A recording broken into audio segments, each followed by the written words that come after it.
আসসালামু আলাইকুম রাসেল ভাই। আসসালামু আলাইকুম লিসেনার্স, আশা করি সবাই ভালো আছেন।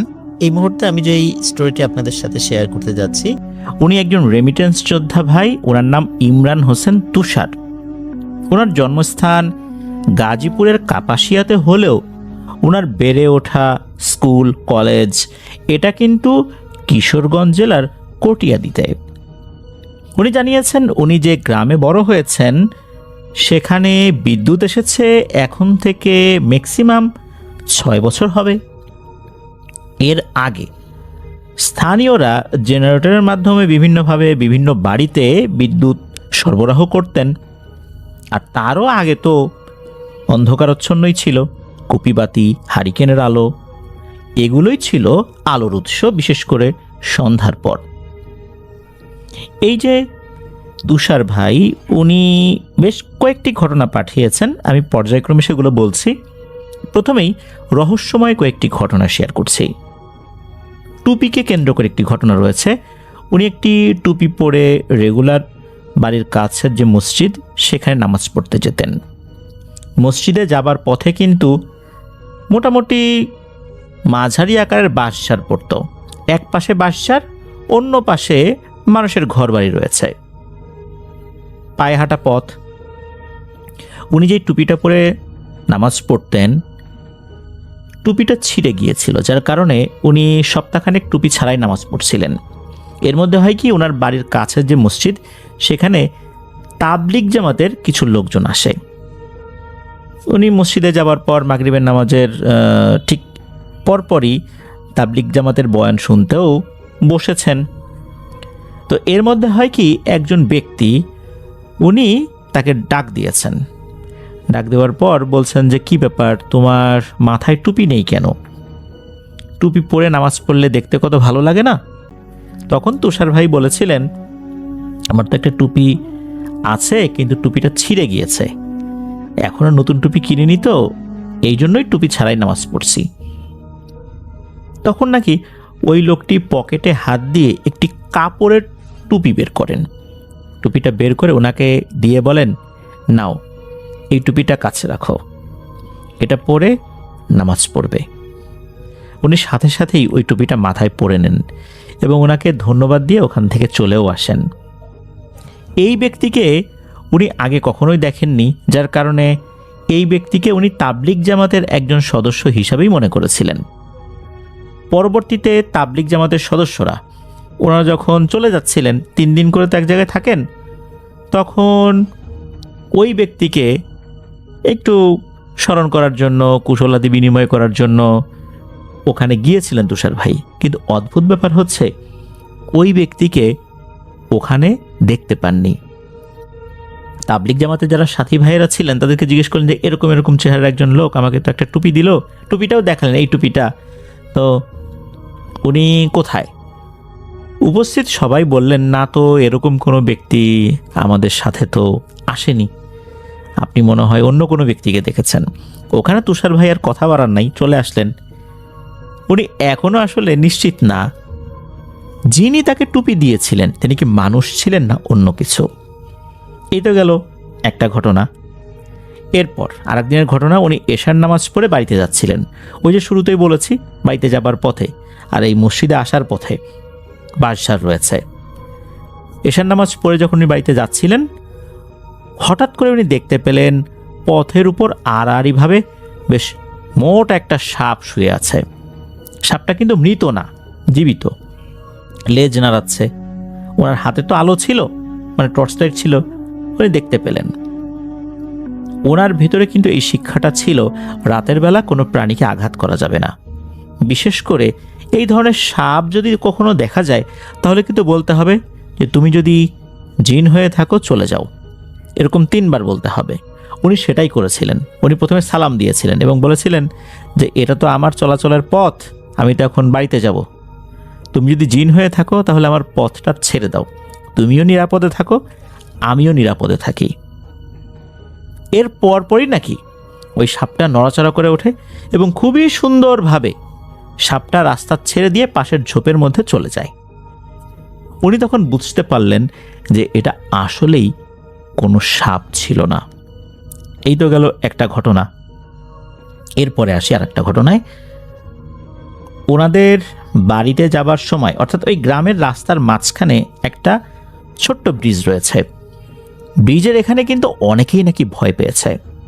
তো একজন ব্যক্তি, উনি হাট থেকে ফিরছিলেন টুকিটাকি বাজারঘাট করে। উনি যখন ওই ব্রিজের উপরে উঠেছেন তখনই দেখেন চাঁদের আলোতে যে ওই ব্রিজের উপরে সাদা একটা কাপড় দিয়ে কোনো একটা লাশকে ঢেকে রাখা হয়েছে। উনি তো বুঝতে পেরেছেন যে ঘটনাটা কি, পড়ে গেছি তো বিপদে। এখন ওনার বাড়ি যাবার যে রাস্তাটা, এই রাস্তা এটাই, যদি অন্য পথ দিয়ে যেতে হয় তাহলে অনেকটা পথ ঘুরে যেতে হবে, এবং সেই পথটাও কিন্তু সুবিধাজনক নয়, সেটাও ভয়ঙ্কর। এখন উনি ব্রিজের উপর উঠে দাঁড়িয়ে আছেন, পেছন দিকে যাবারও সাহস পাচ্ছেন না। এদিকে সামনে যে যাবেন, ছোট্ট ব্রিজ, আড়াআড়িভাবে লাশটা শোয়ানো। উনি মনে মনে যা দোয়া দুরুদ জানেন পড়ছেন, কিন্তু এই লাশ আর সরে না এখান থেকে, ওভাবেই আছে। উনি চিন্তা করলেন যে আজকে কপালটাই খারাপ, আমাকে ওই ভয়ঙ্কর পথ দিয়েই যেতে হবে। এরপর উনি উল্টো দিকে ঘুরে সেই ভয়ঙ্কর পথটা ধরেই বাড়িতে গিয়েছিলেন, তবে ওই পথে আর কোনো ভয়ঙ্কর ঘটনা তার সাথে ঘটেনি। এরপর ওই ব্রিজ কেন্দ্রিক আর একটা ঘটনা রয়েছে। ওই গ্রামের একজন ব্যক্তি, এই তুষার ভাইদের পাশের বাড়ি, তাকে নানা বলে সম্বোধন করেন, মানে প্রতিবেশী নানা আর কি। তার নাম হচ্ছে নজরুল। এই নজরুল নানা, উনি আরেকদিন হাটের বেলা আর কি, উনি হাট শেষ করে যখন বাড়িতে ফিরছিলেন তখন রাত হয়ে যায়। ওনার মাথায় কিন্তু একটা ঝাঁকা ছিল, এটাকে অনেকে ধামা বলে, বেত দিয়ে তৈরি। ওর মধ্যে যেই বাজারঘাটগুলো করেছিলেন সেগুলো রাখা ছিল। তো উনি যখন ওই ব্রিজের উপরে উঠেছেন তখন উনি দেখতে পান একটা কালো অবয়ব সামনে দাঁড়িয়ে আছে। উনি তো বুঝতে পেরেছেন ঘটনাটা কি। ওদিকে হয়েছে কি, ওনার ঝাঁকার মধ্যে কিন্তু মাছও ছিল।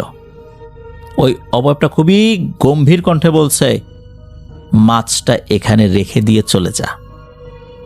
এদিকে উনি বলছেন যে আহা, কি মামা বাড়ির আবদার, আমি আমার পরিবারের জন্য এত কষ্ট করে টাকা দিয়ে মাছ কিনলাম তোমাকে দিয়ে দেবার জন্য। এই বাটা, মাছ খালবিল থেকে ধরে খেতে পারিস না? পরের কেনা মাছ দেখলেই জিওবা লক লক করে, তাই না? লোভী কোথাকার। তো এইভাবে বলেছেন। এদিকে এই সমস্ত কথা শুনে ওই অবয়বটার মেজাজ গেছে বিগড়ে। সে সাথে সাথে কাছে এসে তার সাথে মারামারি শুরু করে দিয়েছে। যখনই মারামারি শুরু করে দিয়েছে তখন তো মাথার উপরে থাকা এই ধামাটা নিচে পড়ে গিয়েছে, সব বাজার ঘাট এলোমেলো হয়ে গিয়েছে। এদিকে দুজন মিলে ধস্তাধস্তি করছেন। ওই ব্রিজের কাছাকাছি একটা বাড়ি ছিল, ওই বাড়িটাও কিন্তু এই নজরুল নানার আর একজন ভাইয়ের, ভাই বলতে চাচাতো ভাই বা ফুফাতো ভাই এরকম আর কি। তার নাম হচ্ছে সাইদুল। তো উনি আবার চিৎকার করে বলছে, এই সাইদুল, আমি তো বিপদে পড়ছি রে, এই একটা জিনিস আমার জাপটে ধরছে, তাড়াতাড়ি আয়।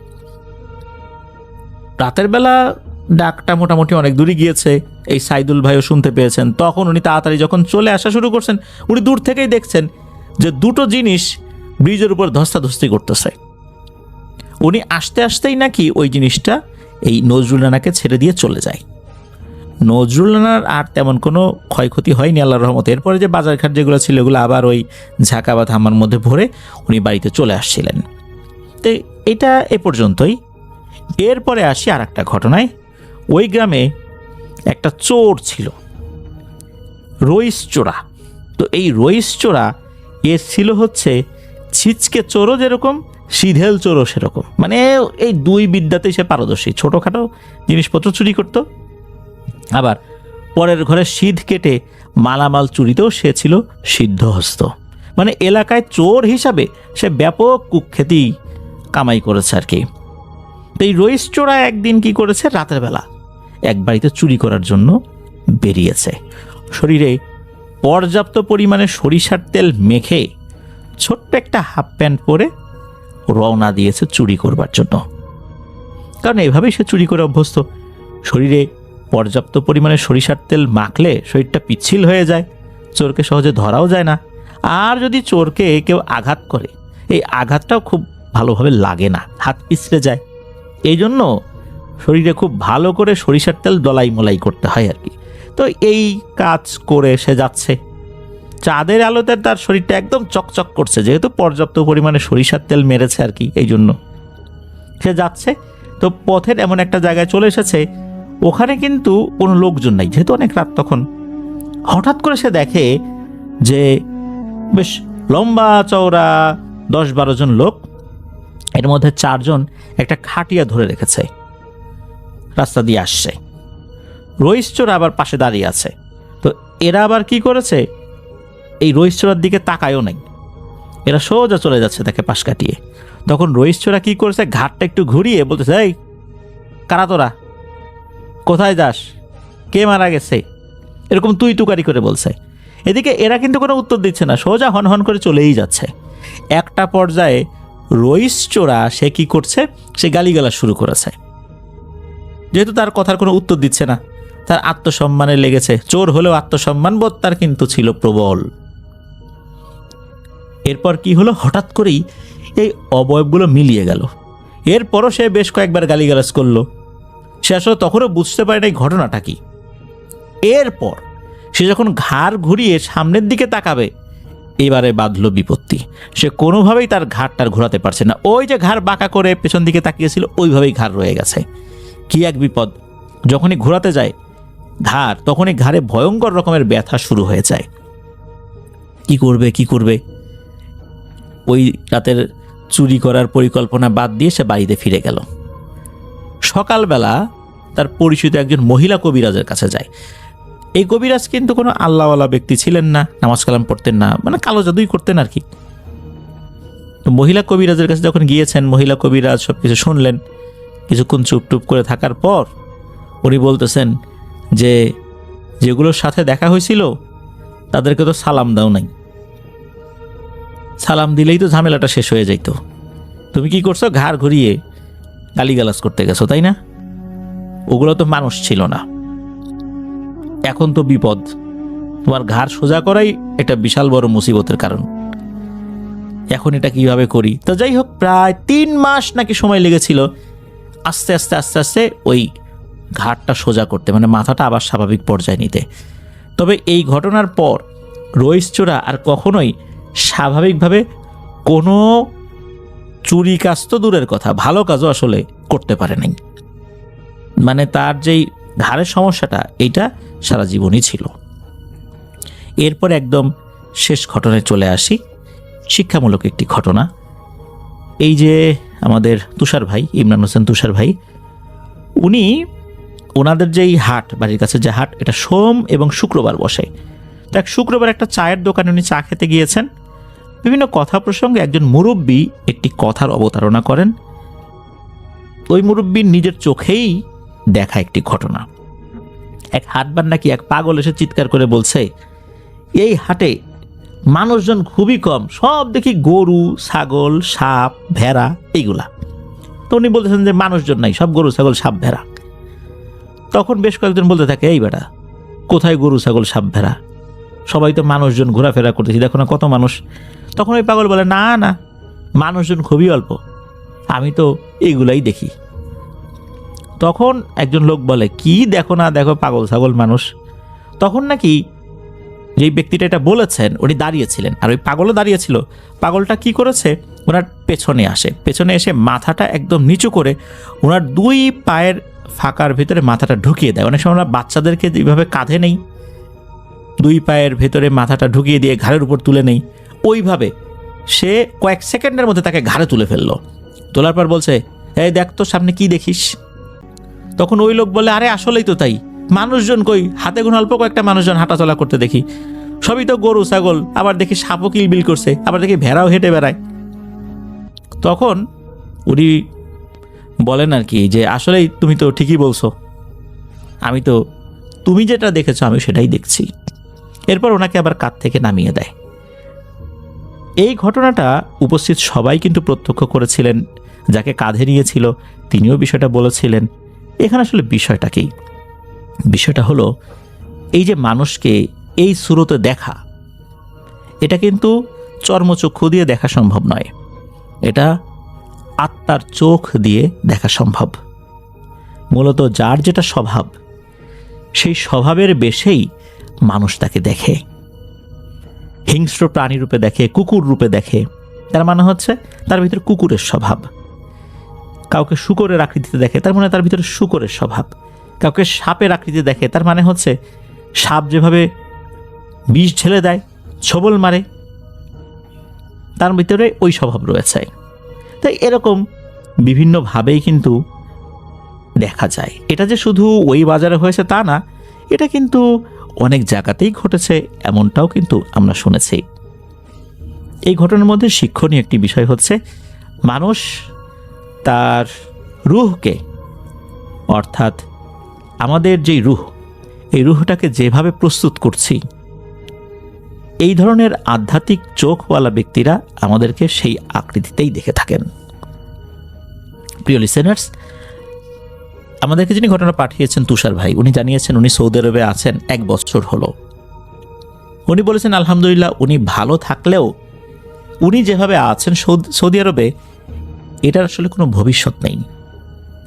সৌদি আরবে এখন যারা যাচ্ছেন বিভিন্ন এজেন্সির মাধ্যমে, বিভিন্ন লোকের কথায় পটে গিয়ে সেখানে যাচ্ছেন, বলা হচ্ছে যে একটা রেস্টুরেন্টে কাজ দেবে, একটা বিল্ডিংয়ে কাজ দেবে, গিয়ে দেখা যাচ্ছে একদম মরুভূমির ভিতরে গরু, ছাগল, উট পালন করার জন্য দিয়ে রেখেছে। 7 দিনে একবার কফিল আসে, এসে কিছু খাবার দিয়ে যায়, ওই মরুভূমির ভিতরেই ফেলে রেখেছে। এমনও ব্যক্তি আছে তাদের কাছে মোবাইল ফোনও নাই, তাদের কাছ থেকে পাসপোর্টটা পর্যন্ত রেখে দেওয়া হয়। আধুনিক দাসত্ব যেটাকে বলে, এমন কিন্তু অনেক মানুষ আছেন। আমি আলহামদুলিল্লাহ, আল্লাহ তাআলা আমাকে 3 বার নিয়ে গেছেন সৌদি আরবে। আমি দেখেছি মক্কা মদিনাতে রাস্তার পাশে অনেক বাংলাদেশি ভাইয়েরা তারা ছোট ছোট জিনিস বিক্রি করছেন, 2 রিয়াল, 3 রিয়াল, 5 রিয়ালে। এমন বেশ কয়েকজনের সাথে কথাও হয়েছে। আমি জিজ্ঞেস করলাম, বাড়িতে যাবেন না? সবার উত্তর একই রকম ছিল, বাড়িতে যাবার জন্য যে ক্রাইটেরিয়াগুলো প্রয়োজন সেগুলো তাদের কাছে নেই। প্রথমত তাদের আকামা নেই, তারপর আরও বেশ কিছু বিষয় রয়েছে, সেগুলোর মেয়াদ উত্তীর্ণ হয়ে গেছে। এখন এয়ারপোর্ট দিয়ে এগুলা নিয়ে যাওয়া যাবে না, যেতে হলে প্রথমে আগে পুলিশের কাছে সারেন্ডার করতে হবে, জেলে থাকতে হবে, এরপর যেতে হবে। তাদের কাছে বিমান ভাড়াটাও নাই। এই যেই বেচা কেনাগুলো হচ্ছে, এটা কোনোভাবে জীবন ধারণ করার জন্য, এখান থেকে কিছুটা আয় হলে হুন্ডির মাধ্যমে সেটা তারা বাংলাদেশে পাঠান তাদের পরিবারের জন্য। তারা নিজেরাও জানেন না তাদের ভবিষ্যৎ কী। এভাবে আমাদের অনেক রেমিটেন্স যোদ্ধা ভাই সৌদি আরবে রয়েছেন। আমি অনেকের সাথে কথা বলেছি, অনেকেই আফনান দ্য হরর ওয়ার্ল্ড শোনেন। তাদের সাথে আমি যখন কথা বলি, আমার কাছে খুবই খারাপ লেগেছে। এইভাবে একটা জীবন তারা অতিবাহিত করছেন। অনেক আশা নিয়ে তারা গিয়েছিলেন। তাদের পরিবার কিন্তু আশা করে প্রতি মাসেই মোটা অঙ্কের টাকা পাঠাবেন। ছোট ভাইয়ের দাবি থাকে একটা মোটরসাইকেল। পরিবারের অন্য সদস্যদের মাঝে মাঝেই নতুন নতুন মডেলের মোবাইল ফোনের চাহিদা সৃষ্টি হয়। কিন্তু তারা কি জানেন, ওই ভয়ঙ্কর মরুভূমিতে প্রচণ্ড গরমে কত কষ্ট করে তারা টাকা উপার্জন করছেন। রাস্তার উপর তীব্র গরমে দাঁড়িয়ে থেকে ছোট ছোট পণ্য বিক্রি করছেন। এটা হয়তোবা তাদের পরিবাররা ওভাবে জানে না। যদি জানতো তাহলে তারা বলতো দ্রুত দেশে চলে আসো, দরকার নেই এগুলো করার। এই বাস্তবতা আমাদের অনেক বাংলাদেশি ভাইয়ের। আবার অনেক আলহামদুলিল্লাহ ভালো আছেন, অনেক ভালো আছেন, এমন ব্যক্তি আছে, তবে সেই সংখ্যাটা খুব বেশি নয়। আল্লাহ তাআলা আমাদেরকে হেফাজত করুন, ওই ভাইদেরকে হেফাজত করুন। তাদের আপদ বিপদ বালা মুসিবতকে আল্লাহ তাআলা দূর করে দিন। তাদের যে সমস্যাগুলো রয়েছে সেই সমস্যাগুলো দূর করে দিন। প্রিয় লিসেনার্স, আজকের এপিসোড এ পর্যন্তই। আসসালামু আলাইকুম লিসনার্স, সবাইকে আমন্ত্রণ জানাচ্ছি। আমি ডক্টর আলিফ। আশা করছি আপনারা সবাই ভালো আছেন, সুস্থ আছেন। আজকে আমি যে ঘটনাটি শেয়ার করব, সেই ঘটনাটি আমি সংগ্রহ করেছি মনিরুজ্জামান ভাইয়ের কাছ থেকে। তিনি চট্টগ্রামের বাসিন্দা। তিনি তার এক আত্মীয়, যার নাম ইব্রাহিম, তার কাছ থেকে ঘটনাটি আমাকে পাঠান। কিন্তু ইব্রাহিম ভাইয়ের আঞ্চলিক ভাষা বুঝতে না পারার কারণে আমি মনিরুজ্জামান ভাইকে বুঝিয়ে দিতে বলি। সে আমাকে সুন্দর করে ঘটনাটি বুঝিয়ে দিয়েছে। সেটি আপনাদের উদ্দেশ্যে লেখা। মনসুর পাগলার ছেলে মারফত আলী, আর মারফত আলীর ছেলের নাম খোরশেদ আলী। আর খোরশেদ আলীর নাতির থেকে এই ঘটনাটি সংগ্রহ করেছেন মনিরুজ্জামান ভাই। একটু লিন্দি, একটু দূরের সম্পর্কের লোকজন। ঘটনাটি প্রায় 150 বছরের চেয়ে পুরনো ঘটনা। মনসুর পাগলার নাতি খোরশেদ আলীর বয়স এখন 100+। এই খোরশেদ আলী তার নাতি ইব্রাহিমকে মনসুর পাগলার ঘটনা বলেছিল। শ্রোতাদের বোঝার জন্য আলিফ ভাইকে অনুরোধ করব সম্পর্কের এই হিসাবটি বুঝিয়ে দিতে। আমি সরাসরি ঘটনায় যাই। মনসুর পাগলা ব্রাহ্মণবাড়িয়া জেলার কসবা উপজেলায় বসবাস করতেন। মনসুর আলীর মেয়ের ঘরের নাতি হচ্ছে খোরশেদ আলী। ছোটবেলাতেই খোরশেদ আলীর মা মারা যায়। মা মারা যাওয়ার পর থেকে খোরশেদ আলী তার নানা মনসুর পাগলার কাছেই থাকত। তার নানা তাকে অনেক ভালোবাসত। যেহেতু সে ছোটবেলায় মাকে হারিয়েছে, খোরশেদ আলী সবসময় তার নানার সাথেই থাকতেন। তার নানা অনেকটা তন্ত্রমন্ত্রের চর্চা করত।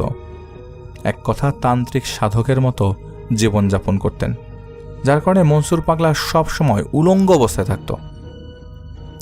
তার শরীরে তেমন পোশাক থাকতো না, সারাদিন অনেকটা ধ্যানের মতোই কাটাতো। সে মানুষের ঝাড়ফুঁক করতেন, তার নাম ডাক চারদিকে ছড়িয়ে ছিটিয়ে ছিল। কিন্তু তার জীবনযাপন তন্ত্র সাধকদের মতোই ছিল। আর তন্ত্র সাধকদের জীবনযাপন কেমন হয় তা আপনারা সবাই জানেন। এসব কারণে মনসুর আলী থেকে তার নাম হয়ে যায় মনসুর পাগলা। সবাই তাকে মনসুর পাগলা নামেই চিনত। তো খোরশেদ আলী ছোটবেলা থেকে তার নানার সাথে থাকতে থাকতে অনেক কিছু পর্যবেক্ষণ করত, অনেক কিছুই দেখত, যার কারণে ছোটবেলা থেকে খোরশেদ আলী বেশ সাহসী হয়ে উঠেছিলেন। জিন সম্পর্কিত ব্যাপারগুলো তার কাছে স্বাভাবিক লাগত। খোরশেদ আলী ছোট থেকে প্রচণ্ড ঘাটতেরা টাইপের ছিল। সে সব সময় বলতো যে তার নানা মনসুর পাগলা কখনো মায়ের অভাব বুঝতে দেয়নি, এতটা ভালোবাসত তার নাতিকে। তো খোরশেদ আলী যখন কিশোর বয়স, তখন তার মাছ ধরার অভ্যাস তৈরি হয়। প্রতি রাতে মাছ ধরতে যেত। প্রচণ্ড সাহসী ছিল, যার কারণে রাতে মাছ ধরতে যেতে ভয় পেতেন না। খোরশেদ আলীর বাড়ি থেকে দূরে একটা খালে এসে প্রতিদিন মাছ ধরতে যেত। খাল কিনারায় ছিল কবরস্থান। বলা যায় কবরস্থান ঘেঁষেই খাল। খালে যেতে হলে কবরস্থান পার হতে হতো। বিশাল বড় খালের কিছু সাইডে আলাদাভাবে কিছু জলাশয় ছিল। এই জলাশয় সরাসরি খালের সাথে কানেক্টেড। এই জলাশয়ে অনেক বেশি মাছ পাওয়া যেত। খোরশেদ আলী বড়শি দিয়ে মাছ মারতে গিয়েছিল সেই জলাশয়ের ধারে। তখনকার সময়ে বড়শি দিয়ে অনেক মাছ মারা যেত। খোরশেদ আলীকে ওই জলাশয়ে যাওয়ার সময় কবরস্থান পার হয়ে একটা শিমুল গাছ অতিক্রম করতে হতো। আর শিমুল গাছকে ঘিরে এত ঘটনা প্রচলিত ছিল যে মানুষ দিনের বেলাতে ওই রাস্তা দিয়ে সহজে যেতে যেত না। খোরশেদ আলী কবরস্থান পার হয়ে যাওয়ার পরে সামনে যে শিমুল গাছটা পড়ে, সেই শিমুল গাছে পার হয়ে গিয়ে ওই খালের যে জলাশয় আছে, সেই জলাশয়ের ধারে গিয়ে বড়শি পেতে মাছ ধরা শুরু করলো। বড়শি ফালানোর পর থেকেই খুব ভালোভাবে মাছ ধরতে পারছিল। অনেক সময় বড়শি ফেললে দেখা যায় মাছ সাথে সাথে পাওয়া যায় না, কিন্তু খুব ইজিলি মাছ পাচ্ছিল। বড়শি ফেলার সাথে সাথে অনেক মাছ বড়শিতে উঠছিল।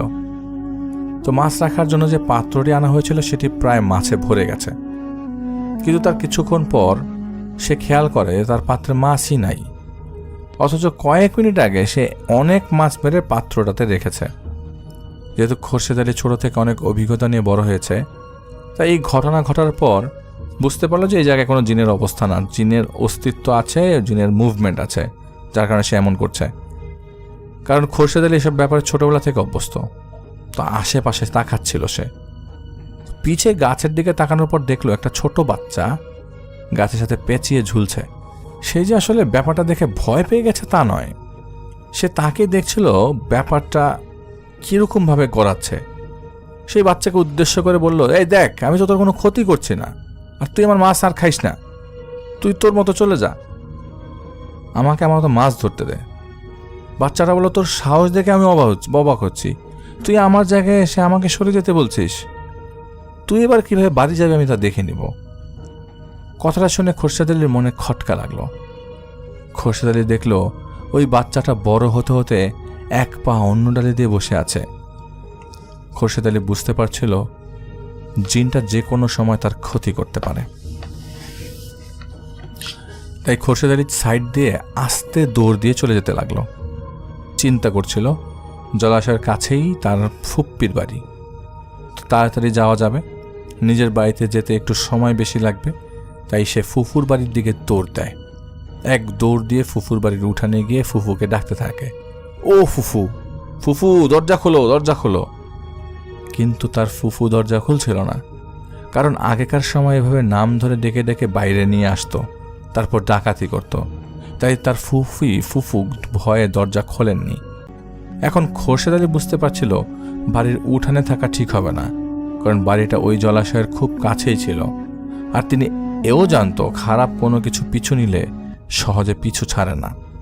তাই খোরশেদ আলী আস্তে আস্তে অন্য রাস্তা ধরে তার বাড়ির দিকে দৌড় দিতে লাগলো। দৌড় দিচ্ছিল আর চিৎকার দিচ্ছিল। তার চিৎকার শুনে তার নানা মনসুর পাগলা ঘর থেকে বের হয়ে আসলো। মনসুর পাগলা প্রতি রাতে ধ্যান করত, তাই চিৎকার শোনা মাত্রই সে ধ্যান থেকে বাইর হয়ে দেখলো তার নাতির এই অবস্থা। এরপর সে তার নাতিকে জিজ্ঞেস করলো কি হয়েছে। নাতি তার খোরশেদ আলী সব কিছু খুলে বলল। সব শুনে মনসুর পাগলা বেশ রেগে গেল, চল তুই আমার সাথে। কিন্তু খোরশেদ আলী যেতে চাচ্ছিল না, সে একটু ভয়ও পাচ্ছিল। কিন্তু মনসুর পাগলা তো নাসুর বান্দা, সে তার নাতিকে নিয়ে ওই জলাশয়ের ধারে যায়। তারপর মনসুর পাগলা হাওয়ায় মন্ত্র পরে ফু দেওয়ার কিছুক্ষণ পরে দেখল একটা অবয়ব তাদের সামনে বসে আছে, কিন্তু ওই অবয়বটি বিভিন্ন আকার আকৃতি নিচ্ছে, শেপ চেঞ্জ করছে। এই অবস্থায় তিনি বললেন, এইটা যে আমার নাতি হয় তুই কি জানতি না? আমার এই এলাকায় তোর মতো যত সৃষ্টি আছে তারা সবাই তো নাতিকে চেনে, তুই কেন তাদের ভয় দেখাইলি? ওই আবার অবয়বটা জবাব দেয়, আমি চিনি দেখেই তো মারি নাই, অন্য কেউ হলে তো মাইরেই ফেলাইতো। আমি একটু ভয় দেখাইছি শুধু, ও আমার বিরক্ত করছিল তাই ভয় দেখাইছি একটু। তুই যখন জানতে এটা আমার নাতি, এরপর তুই ভয় দেখাইলি কেন? জবাবে অবয়বটা বলল, আসলে আমি ভয় দেখাইছি এই কারণে যে ও যেন আর মাছ ধরতে জায়গা না আসে, এতে আমিও আর বিরক্ত হব না। মনসুর পাগলা রেগে গেল, ওই অবয়বের চারদিকে একটা দাগ দিয়ে দিল।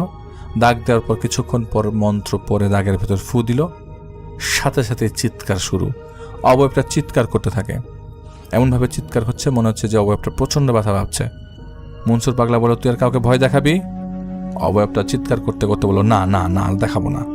মনসুর পাগলা বলল, তোকে এলাকা ছাড়তে হবে, তুই যেই গাছে থাকিস সেখান থেকে চলে গিয়ে এলাকা ছাড়বি। অবয়বটা তাকে অনুরোধ করলো। মনসুর পাগলা বলল, আচ্ছা তোকে এলাকা ছাড়তে হবে না, মাফ করে দিলাম, কিন্তু এরপর থেকে ওরা ভয় দেখাবি না। আমার নাতি যদি মাছ ধরতে চায় তুই আর ভয় দেখাবি না, উল্টা আমার নাতিরে দেখে রাখবি। অনেক ধরনের কথা নিয়ে তারপর ওই অভাবটা ছেড়ে দেওয়া হয়। এরপর থেকে খোরশেদ আলী ওইখানে মাছ ধরতে গিয়েছে, কিন্তু কোনো কিছুই হয়নি, তাকে কেউ ভয়ও দেখায়নি, কোনো সমস্যাও তৈরি করেনি। খোরশেদ আলী যখন বড় হতে থাকে তখন তার নানা মনসুর পাগলার থেকে টুকটাক অনেক কিছু শিখে।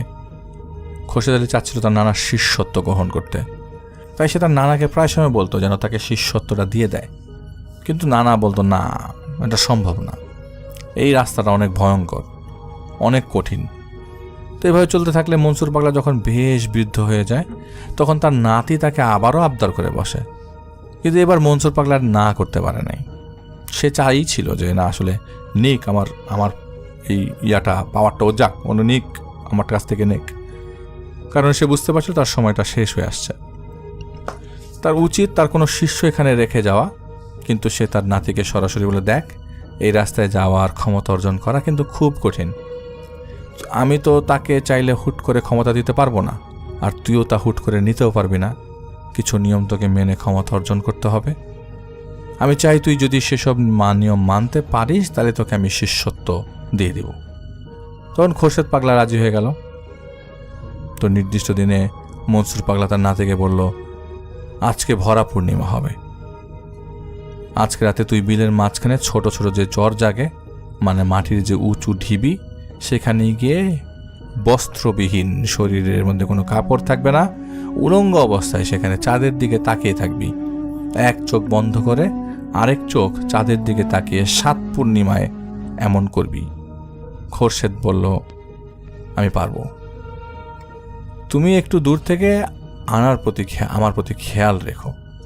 মনসুর পাগলা বলল, আমি তো খেয়াল রাখবো, কিন্তু আমি তো তোর আশেপাশে থাকতে পারবো না, আমি তোকে কিছু মন্ত্র শিখাই দিব, তুই বৃত্ত এগুলোতে পড়তে থাকবি, আর অনেক কিছুই তোর ধ্যান নষ্ট করার চেষ্টা করবে, তোদের ভয় দেখাবে, কিন্তু কোনো ক্ষতি করতে পারবে না।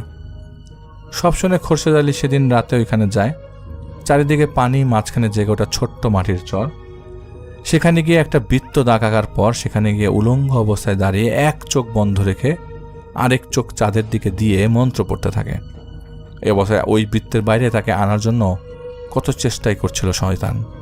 কখনো বাচ্চার মতো কেঁদে কেঁদে, বিভিন্ন জন্তু জানোয়ারের রূপ নিয়ে ভয় দেখিয়ে দেখিয়ে, যাতে একবার ভয়ে বৃত্ত থেকে বাইরে এসে দৌড় দিয়ে বেরিয়ে যায়, তাহলে তাকে শেষ করে দিবে। খোরশেদ আলী 7 ভরা পূর্ণিমা পার করে এই ধ্যানে সে পাশ করে যায়। তারপর নানা তাকে কয়েকদিন পর আবার ডেকে বলল, আগামী 7 দিন তোকে ওই নদীটি পার হতে হবে, আবার পার হয়ে এবার এদিকে আসতে হবে, কিন্তু পারে উঠতে পারবি না। নদীতে পানি অল্প ছিল, আর নদীটিও ছিল সরু নদী, পার হওয়া কোনো কঠিন ব্যাপার ছিল না। তাই খোরশেদ আলী এবারও টানা 7 দিন নদী এপার থেকে ওপারে যায়। এবারও খোরশেদ আলী পাশ করে ফেলে। মনসুর পাগলা তাকে 3য় পদক্ষেপের জন্য বলে। এবার বলে, হিন্দুদের মধ্যে একটা জাত আছে যারা লাশ মাটির মধ্যে পুঁতে ফেলে, তারা পোড়ায় না। তোকে সেই লাশের খুলি নিয়ে আসতে হবে, আর ওই খুলিকে সামনে রেখে সারা রাত বসে থাকতে হবে আর মন্ত্র পড়তে হবে। সদ্য মারা গেছে এমন কারোর খুলি দরকার। তো যার কারণে খোরশেদ আলী খুঁজছিল ওই জাতের কোনো হিন্দু মারা যায় কিনা। বেশ কয়েকদিন পর ওই জাতের একজন হিন্দু মারা যায়, তাকে মাটিতে পুঁতে রাখা হয়। তারপর খোরশেদ আলী তার 2 দিন পর গিয়ে মাটি সরিয়ে মাথাটা আলাদা করে কেটে নিয়ে আসে। তারপর শ্মশানের মধ্যে গিয়ে তাকে বসে খুলিটি রেখে মন্ত্র পড়ে সারা রাত। তার সাথে তেমন কিছুই হয়নি, আর সে মোটেও ভয় পাচ্ছিল না, কারণ মনসুর পাগলার মতো তন্ত্র সাধকের সান্নিধ্যে সে ছোট থেকে বড় হয়েছে। ভয় ডর বলতে আর কিছুই তার মধ্যে ছিল না। যাই হোক, খোরশেদ আলী মন্ত্র পড়ে। মধ্যরাতে ওই মাথার খুলি নিয়ে তার নানার কাছে যায়। তার নানা এসব দেখে সন্তুষ্ট, তাই তার নানা তাকে বলল, দেখ, তুই তো প্রায় সবগুলোতেই পার হয়েছিস, এখন সর্বশেষ একটা পদক্ষেপ আছে। এটা পার হতে পারলে তুই প্রস্তুত হয়ে যাবি সব কিছু গ্রহণ করার। সব শুনে খোরশেদ আলীও বেশ খুশি। দীর্ঘ সময় ধরে অনেক এই পথ অতিক্রম করেছে সে। সবশেষ পদক্ষেপ ছিল নদীর ধারে গিয়ে একটা রিচুয়াল করলে একটা কলসি পাবে, আর ওই কলসির ভেতরে একটা মাথার খুলি, সেই খুলিটি বের করে আনতে হবে।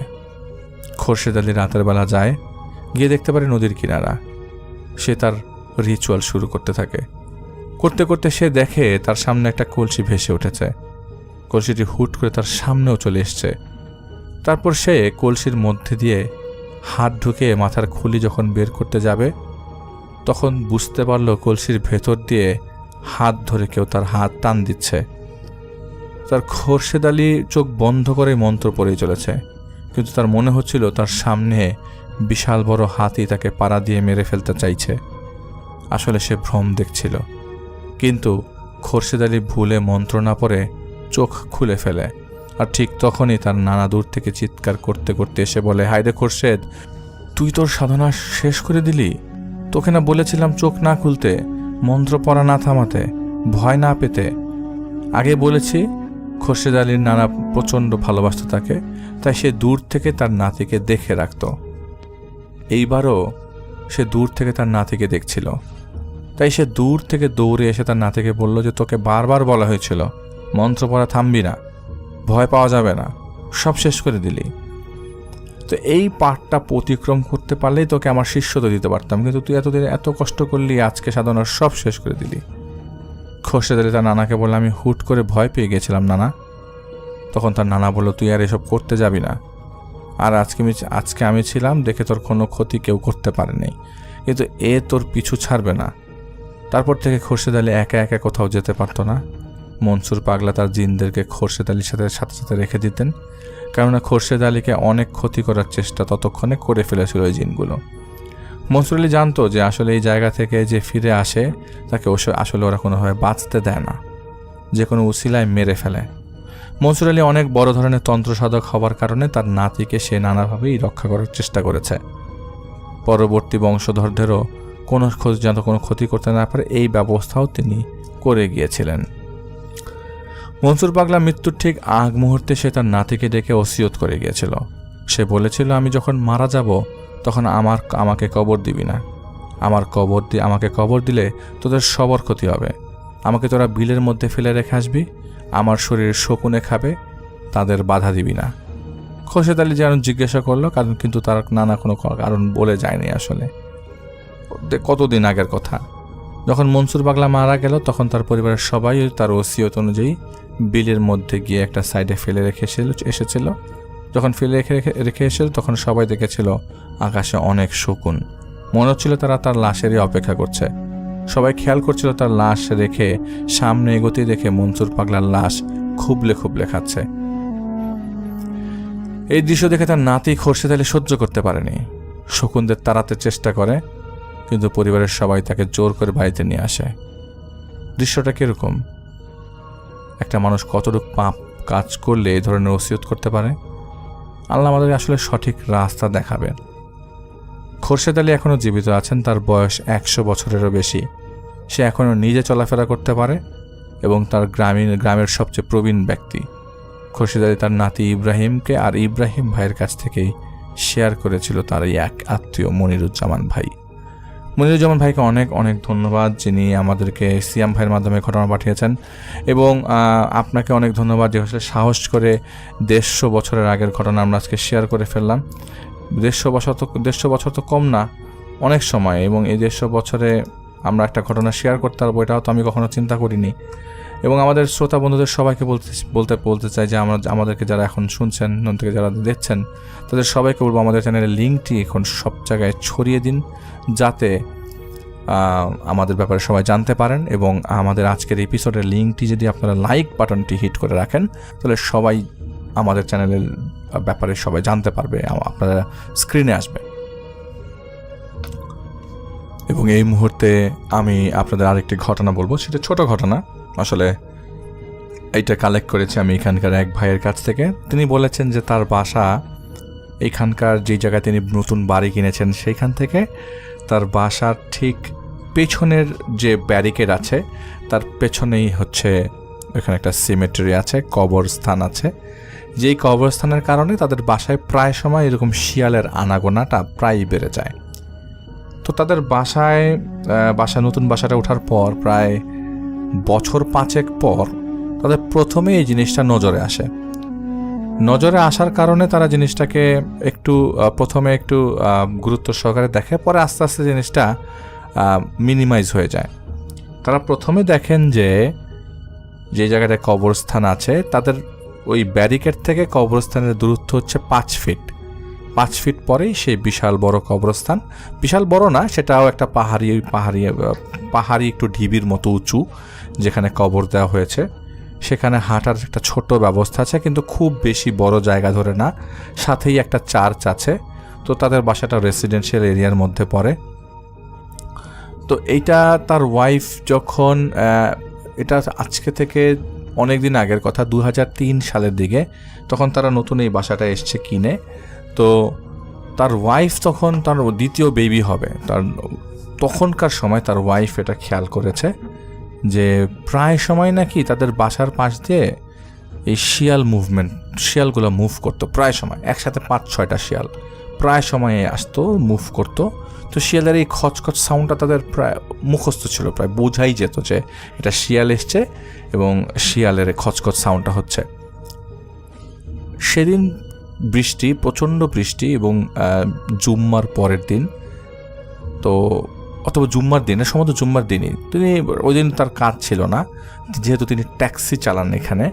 তো তার ওই দিন কাজ ছিল না। আর ট্যাক্সিটা এখানে এমন যে নিজ ইচ্ছায় তারা যায় এবং নিজের মর্জি মতো তারা ট্যাক্সি চালায়।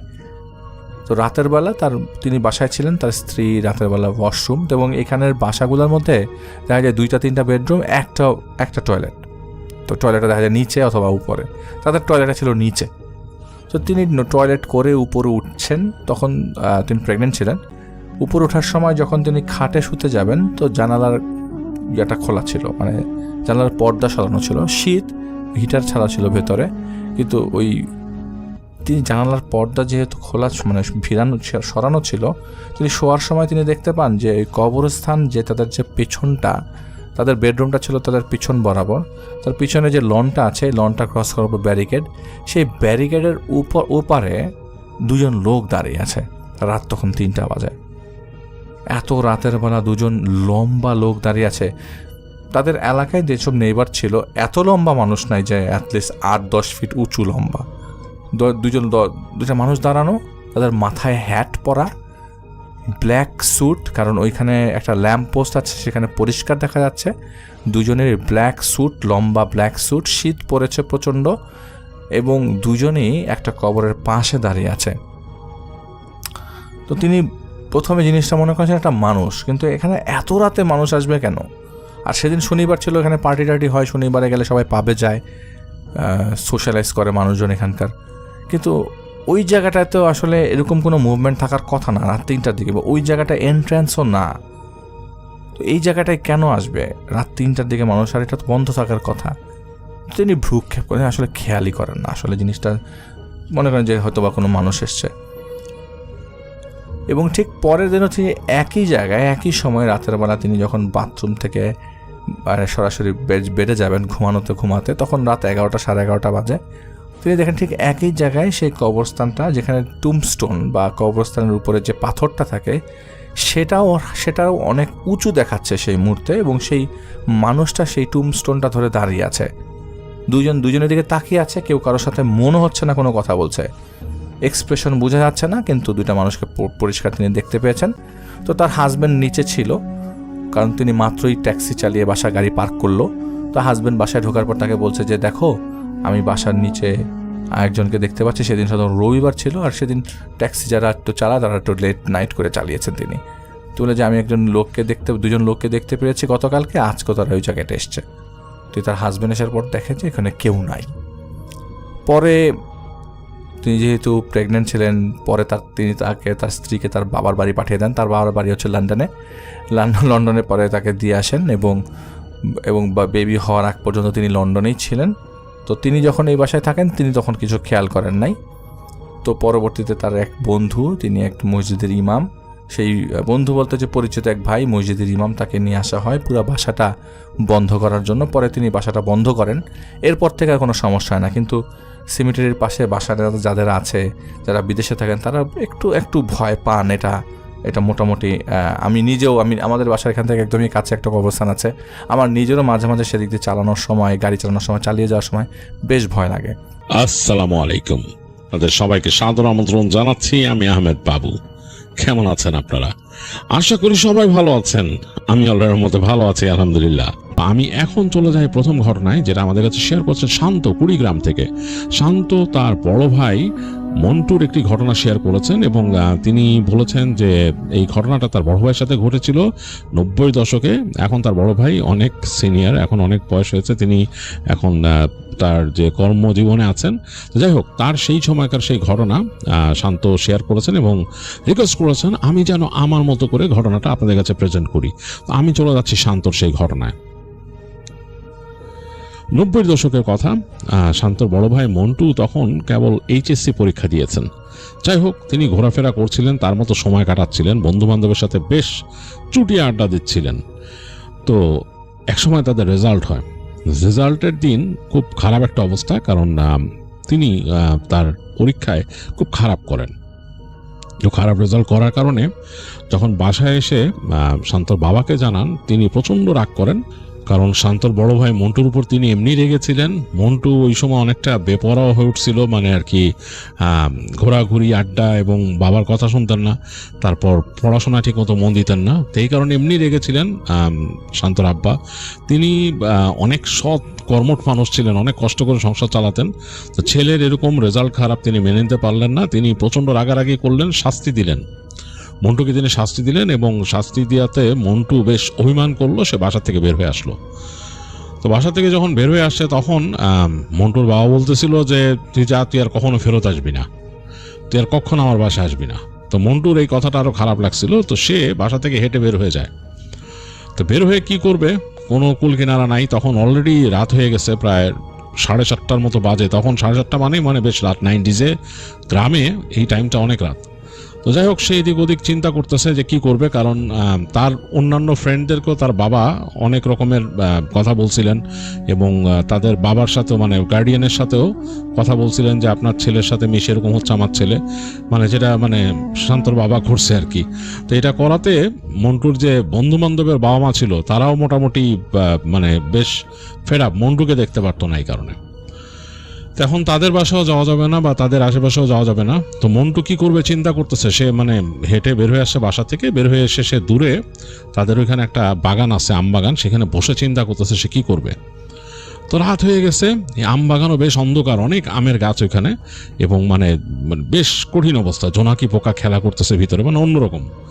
তো মন্টুর কাছে এগুলো ব্যাপার না, সে মানে এরকম বন্ধুদের সাথে আড্ডা দেওয়ার সময় অনেক এরকম রাতের বেলা আম বাগানে ঢুকছে ইত্যাদি ইত্যাদি। তো বসে বসে চিন্তা করছে কি করবে, একটা আম গাছের গোড়ায় বসে। তো তখন তার মনে হলো জারি বাজার তো এখনো খোলা আছে, আমি বাজারে যাই।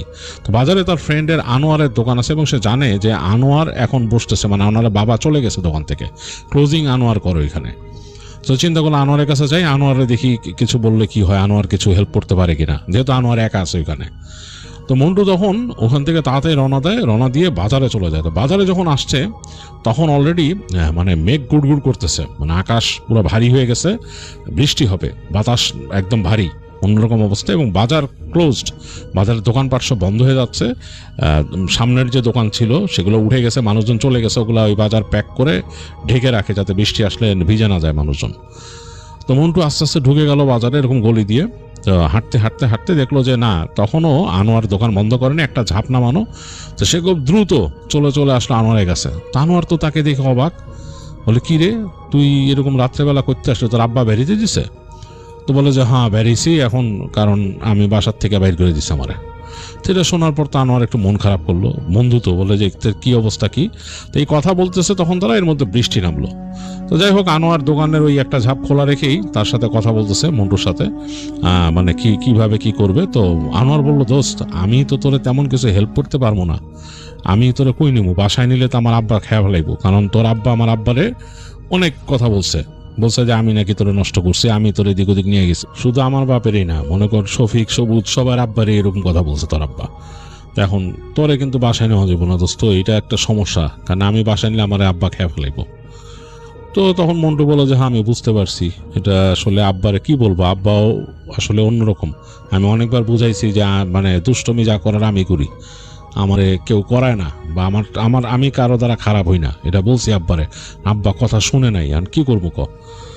তো তখন আনোয়ার বলে যে হ্যাঁ তোর লেগে খারাপ লাগতেছে, এখন কি করবো ক, তোরে এক কাজ করতে পারি, তোরে আমার দোকানে থাকতে দিতে পারি আজকে রাত্রে, মানে আজকে রাত্রে তুই দোকানে থাকতে পারোস, বা রাত্রেবেলা তুই আইসা আমার দোকানে কয়দিন থাকতে পারোস, কিন্তু আব্বার সামনে না, যখন আব্বা থাকবো তখন না, আব্বা চলে গেলে আসবি, আর আজকে রাত্রে থাকতে পারোস, কিন্তু দোষ খাওয়ামো কেমনে, তোরে তো আজকে খাবার দিতে পারবো না আমি নেক্সট ডে, যেমন কালকে ধর আমি যে লুকায় খাবারের ব্যবস্থা করতে পারি, আজকে তো পারবো না। আর দিনের বেলা তুই কেমনে কি করবি চিন্তা কর, আর দেখ বাসা ঠিক হয়ে যাবো, 2-4 দিনের মধ্যে ঠিক হয়ে যাবো, তখন আবার বাসায় যেতে পারবি। তো এটা বলে আনোয়ার। তো মন্টু চিন্তা করে আর তো কোনো উপায় নাই, বৃষ্টি হচ্ছে এদিকে, বেশ বৃষ্টি হচ্ছে, মানে ভালো বৃষ্টি নামছে, ঝুম বৃষ্টি। আর এই বাজারের কর্নারের যে ছাদের ওখান থেকে পানি নামতেছে, নেমে ওই যে নিচের ওখানে এরকম নালা কাটা আছে ওইটা দিয়ে চলে যাচ্ছে, আর এই পাশের ফ্লোরটা হালকা হালকা ভিজে যাচ্ছে, এরকম একটা অবস্থা। তো আনোয়ার বললো যে দোস্ত এখানে বেশিক্ষণ আমি দাঁড়ায় আড্ডা দিতে পারবো না, আমার ছাতা নিয়ে বেরিয়ে যেতে দিব, তুই দোকানে থাক, আর দোকানে সকালবেলা তুই বাইরে যাবি, বাইরে যাওয়ার পরে তালা মেরে দিবি বাইরে দিয়া, যাতে আব্বা আসে, তো আব্বা এসে যেন আবার না দেখে যে মানে তোরে না পায় আর কি। আব্বা কিন্তু সকাল সকাল দোকানে আসে, সে 7টার মধ্যে দোকানে চলে আসে, 7টার আগে দোস্ত তোরে বাইরে যেতে দিব তালা দিয়া। তো তখন শুনে একটু মন খারাপ হয় মন্টুর, কি করবে, মানে তার তো বেলা করে ওঠার অভ্যাস ঘুম থেকে, তো কিছু করার নাই। আনোয়ার বলে আর তুই দোকানে, আমাকে দোকানে কিছু খাবার টাবার আছে, খাইস, এগুলা বন রুটি আছে, এগুলা খাইস রাত্রে, এগুলো বলে তো দোষ আজকে আর খাবার দিতে পারলাম না, তোরে কিছু মনে করিস না, কি করবো ক। তো এগুলো বলে আনোয়ার বিদায় নেয়, মন্টুকে বোঝাই দেওয়া যায় কিভাবে সকালে তালা দিবে, সে কিভাবে রেখে যায়, মানে সে যেভাবে বন্ধ করতো পুরো পদ্ধতিটা বোঝাই দিয়ে যায়। আর বলে যে রাতের বেলা কিন্তু দোকান থেকে বাইরেইস না, বাইরে ঘোরাঘুরি করিস না, কারণ বাজার তো অন্যরকম জায়গা, বুঝোস না। তো বলে কি হইছে, মন্টুকে কি হয়েছে, কি অন্যরকম জায়গা? আরে না বেটা, এত বড় একটা বাজার, মানুষজন নাই, দোকানের মধ্যে সাধারণত মানুষ থাকে না। ওইদিকে ওই যে মুরগির দোকান আছে, ওখানে কয়েকটা মানুষ থাকে, আর এই পাশে কিছু আড়ত আছে, আড়তের ওই যে গোডাউন, ওইখানে কয়েকজন মানুষ থাকে, এছাড়া কিন্তু মানুষ নাই, বাজার পুরা খালি। ওই যে একটু পরে যখন আমি বাইরে যাবো দেখবি এখানকার গার্ড আছে বাজারের, মানে ওই আইসা এখান থেকে পুরো চেক করবো গলিটি, তারপর একটা সামনের গেটটা লাগাই দিব, সামনে ওইখানে একটা কেচি গেট আছে, কেচি গেটটা তালা মেরে দিব। তো তুই এখানে খামাখা ঘোরাঘুরি করিস না, আবার উল্টা পাল্টা। তো এগুলো বলে আনোয়ার বিদায় নেয়। তো হাঁটতে হাঁটতে মন্টু যায় দোকানের ঝাপটা ওই অবস্থায় রেখেই আনোয়ারের সাথে যায়। আনোয়ার গেটের বাইরে যখন বের হয়ে যায় তখন বৃষ্টি পড়তেছে, বেশ বৃষ্টি। আনোয়ার মাথায় ছাতা ধরে তাড়াতাড়ি হাঁটা দেয়। তো মন্টু চেয়ে চেয়ে দেখলো যে আনোয়ার হেঁটে যাচ্ছে, আনোয়ারের হাতে ফ্ল্যাশ লাইট, সেই ফ্ল্যাশ লাইট মেরে মেরে সে যাচ্ছে, আর বৃষ্টি পড়তেছে তুমুল, মানে আনোয়ারের পাটা মনে ভিজে গেছে। তো ওরা দেখতে দেখতে একসময় চিন্তা করলো যে আবার কখন নাইট গার্ড আসে, কি তাকে কি প্রশ্ন করে। তো সে হেঁটে চলে গেল দোকানে। তো দোকানে গিয়ে সে তার যে স্যান্ডেল ছিল সেটা খুলে একপাশে রেখে আস্তে করে দোকানের ভেতরে ঢুকে ঝাপটা নামায় দেয়। নামাই দিয়ে দোকানের মধ্যে বসে আছে একটা এরকম চৌকির মতো, বেশ মোটামুটি ভালোই জায়গা। ওই জায়গায় চাইলে সে রাত্রেবেলা শুতে পারবে, সে বুঝতে পারে যে কিভাবে শুবে। ছোট ছোট কয়েকটা বস্তা ছিল জিনিসপত্রের, ওগুলো দেখে কোনটা নরম, তার মাঝে দেখে তেজপাতার একটা বস্তা আছে, তেজপাতা রাখা। তো ওইটা মাথাটা সে আনফোল্ড করে ওটাকে বেঁধে ফেলে, বেঁধে ওইটাকে রাখে, দেখে কচকচ শব্দ হচ্ছে, মাথা রাখতে পারবে। আর এখানে গামছা ছিল, গামছাটা ওইটার উপর দিয়ে নেয়, বুঝতে পারে যে এখানে মাথা রাখা যাবে। তো চিন্তা করলো যে ভিতরে বাতি জ্বালায় রাখাটা বেশিক্ষণ ভালো হবে না, এমনি তো তখনকার লাইট হচ্ছে যে লাল বাতি ভিতরে। চিন্তা করলো যে এটা জ্বালায় রাখলে আবার যদি ওই গার্ড এসে দেখে, বন্ধ করার আগে এসে একটা বলে রাউন্ড দিবে এখানে। তো সে খুঁজতে থাকে দোকানের মধ্যে মানে আলো জ্বালার মতো কি আছে। তো দেখলো ওখানে হারিকেন আছে একটা, ওই হারিকেনটা মনে হয় তার বাবা ব্যবহার করে, কারণ অনেক সময় ইলেকট্রিসিটি থাকে না বেশিরভাগ সময়। তো হারিকেনটা দেখে তেলও আছে ভিতরে, আবার মোমবাতিও আছে। ফলে চিন্তা করলো যে এখানে যদি মোম জ্বালাই তো মোমটা তো গলবে, সকালবেলা আনোয়ারের বাবা এসে দেখলে কি অবস্থা, কি চিন্তা করবো অনেক কিছু। তার থেকে হারিকেনটা জ্বালাই। তো হারিকেনটা জ্বালায় সে বাতিটা নিভাই দিল। হারিকেনের আলো তো কম, একদম ডিম করে দিছে হারিকেন। ডিম করে এক কোনায় রেখে সে শুয়ে আছে, তার ঝাঁপ ফেরানো, ঝাঁপের যে ভেতরে শেকল দিয়ে আটকায় রাখছে ভিতর থেকে, যাতে মানে দোকানে আবার ঝাঁপ টান দিলে খুলে না যায়। তো সে বৃষ্টির শব্দ শুনতেছে, মানে ঝুম বৃষ্টি হচ্ছে বাইরে তখনও, আর এছাড়া সব নীরবতা। অনেকক্ষণ পর শুনলো যে হুইসেল দিল কে জানি, মানে যে বাঁশি বাজালো, তো বুঝলো যে গার্ড। তো তারপর সে অনেকক্ষণ পর বুঝতে পারছে যেখানে গার্ড ঢুকছে এবং ওই যে লাঠি দিয়ে ঠেলা মেরে মেরে দেখতেছে দোকানের দরজাগুলা। তো তখন একবার মন্টু চিন্তা করলো যে যদি দোকানের ওই তার এখানে তালা না দেখে বাইরে দিয়ে, তখন আবার কি মনে করে গার্ড, এটা সে একটু ভয় পেয়েছে যে আবার এসে নকটক করলে তখন কি বলবে। তো চিন্তা করতেছে বললে যে আমার ভাই, আমার কাজিন ওকে রেখে গেছে দোকানে, আজকে আমি এখানে থাকবো, এরকম কিছু বলবে চিন্তা করছিল। পরে চিন্তা করছে যে এটা যদি বললে একটা সমস্যা হইতে পারে, যে পরে আনোয়ারের বাবাকে হয়তো জিজ্ঞেস করতে পারে, বাট এছাড়া আর কি, না তো চোর টোর মনে করবে। সেই কারণে সে ভয়ও আছে। এক সময় দেখলো যে না, তার দোকানটা একদম শেষের দিকে কিন্তু এই গলির, তো ওই পর্যন্ত আর আসলো না। গার্ড ওইখান থেকে হেঁটে হেঁটে আসছে, লাঠি দিয়ে বিভিন্ন দরজায় এরকম বাড়ি টাড়ি দিছে, দিয়ে আবার আস্তে করে হাঁটা দিয়ে চলে গেল। সে বুঝতে পারছে গার্ড চলে গেছে। তো তারপর অনেকক্ষণ সে বসে থাকলো, ঘুম কিন্তু একদম আসতেছে না, মানে এই পরিবেশ, এদিকে মশা কামড়াচ্ছে, মশা এসে পায়ে কামড়াচ্ছে বেশ। তো খুব খারাপ লাগতেছে মন্টুর কাছে, সে তো এরকম পরিবেশে শুয়ে ইউজ টু না, তার বাসায় এসে খুব সুন্দরভাবে ঘুমায়। তো এরকম থাকতে থাকতে অনেকক্ষণ পর তার খুব বিরক্তি লাগা শুরু করলো, মানে কেমন জানি, আর বদ্ধ একটা পরিবেশ, কেমন বৃষ্টি হয়েছে ঠিকই, কিন্তু ওই যে বাতাসে ঘুমোট ভাবটা কাটে নাই। তো অনেকক্ষণ পর চিন্তা করলো যে না, এখন আর বসে থাকা যায় না, ওই গার্ড তো চলে গেছে, কেচি গেটও তালা মারছে, শব্দ পাইছে সেখান থেকে কেচি গেটটার। আর তো সে উঠে সে আস্তেই করে শিকল খুলে ঝাপটা উঠায়, হারিকেনটা পাশে রেখে উঠায়, 2 পা নামায়, মানে দোকানটা একটু উঁচু আর কি, ওখান থেকে 2 পা নামায় সে নেমে যায় হারিকেনটা নিয়ে। ওই ঝাপ খোলা রাখছে অর্ধেক, রেখে সে হারিকেন নিয়ে হাঁটা শুরু করে। চিন্তা করে যে পুরো বাজারটা ঘুরি, তাহলে একটু সময় যাবে, আমার পরিশ্রমও হবে, একটু ঘুমটাও আসবে। এই চিন্তা করে সে হাঁটতেছে। তো প্রথম তাদের যে গলি দিক দেখতেছে সব দোকানের সারি, এই দোকানের সারি, এবং মানে এই পাশ থেকে একদম ওই পাশ পর্যন্ত, আর এই শেষ মাথায় যে একটু খোলা, ওইখান থেকে গাছ আছে, বড় গাছ থেকে ওই উপরে পানি, বৃষ্টির পানি জমে, সেই পানিটা ধুয়ে নেমে ড্রেন আছে, ড্রেনের ভেতর দিয়ে চলে যায় এরকম। তো রাস্তা দিয়ে সে হেঁটে হেঁটে যাচ্ছে সামনের দিকে, মানে যেই গলিটা দিয়ে, ওই কেচি গেটের দিকে। তো হাঁটতে হাঁটতে চলে গেল একেবারে কেচি গেটের সামনে, বাইরে দাঁড়ায় তাকায় দেখতেছে যে তখনও বৃষ্টি হচ্ছে, তোড় কমে গেছে বৃষ্টির। আর গ্রামের যে গলি, মানে বাজারের বাইরের রাস্তা একদম নির্জন, কিচ্ছু নাই কোথাও। তো সে আবার ফিরে আসলো হ্যারিকেন নিয়ে, এসে প্রথম যে গলিটা এই পাশে ডান দিকে ঢুকছে ওইটাতে ঢুকলো। তো ঢুকে দেখতেছে এখানে ওই চালের আরো বড় বড় চালের বস্তা রাখা, একদম উঁচু উঁচু করে রাখছে, মানুষজন কেউ নাই, একদম কেমন একটা গুমোট আবহাওয়া ওই জায়গাটার ভেতরে।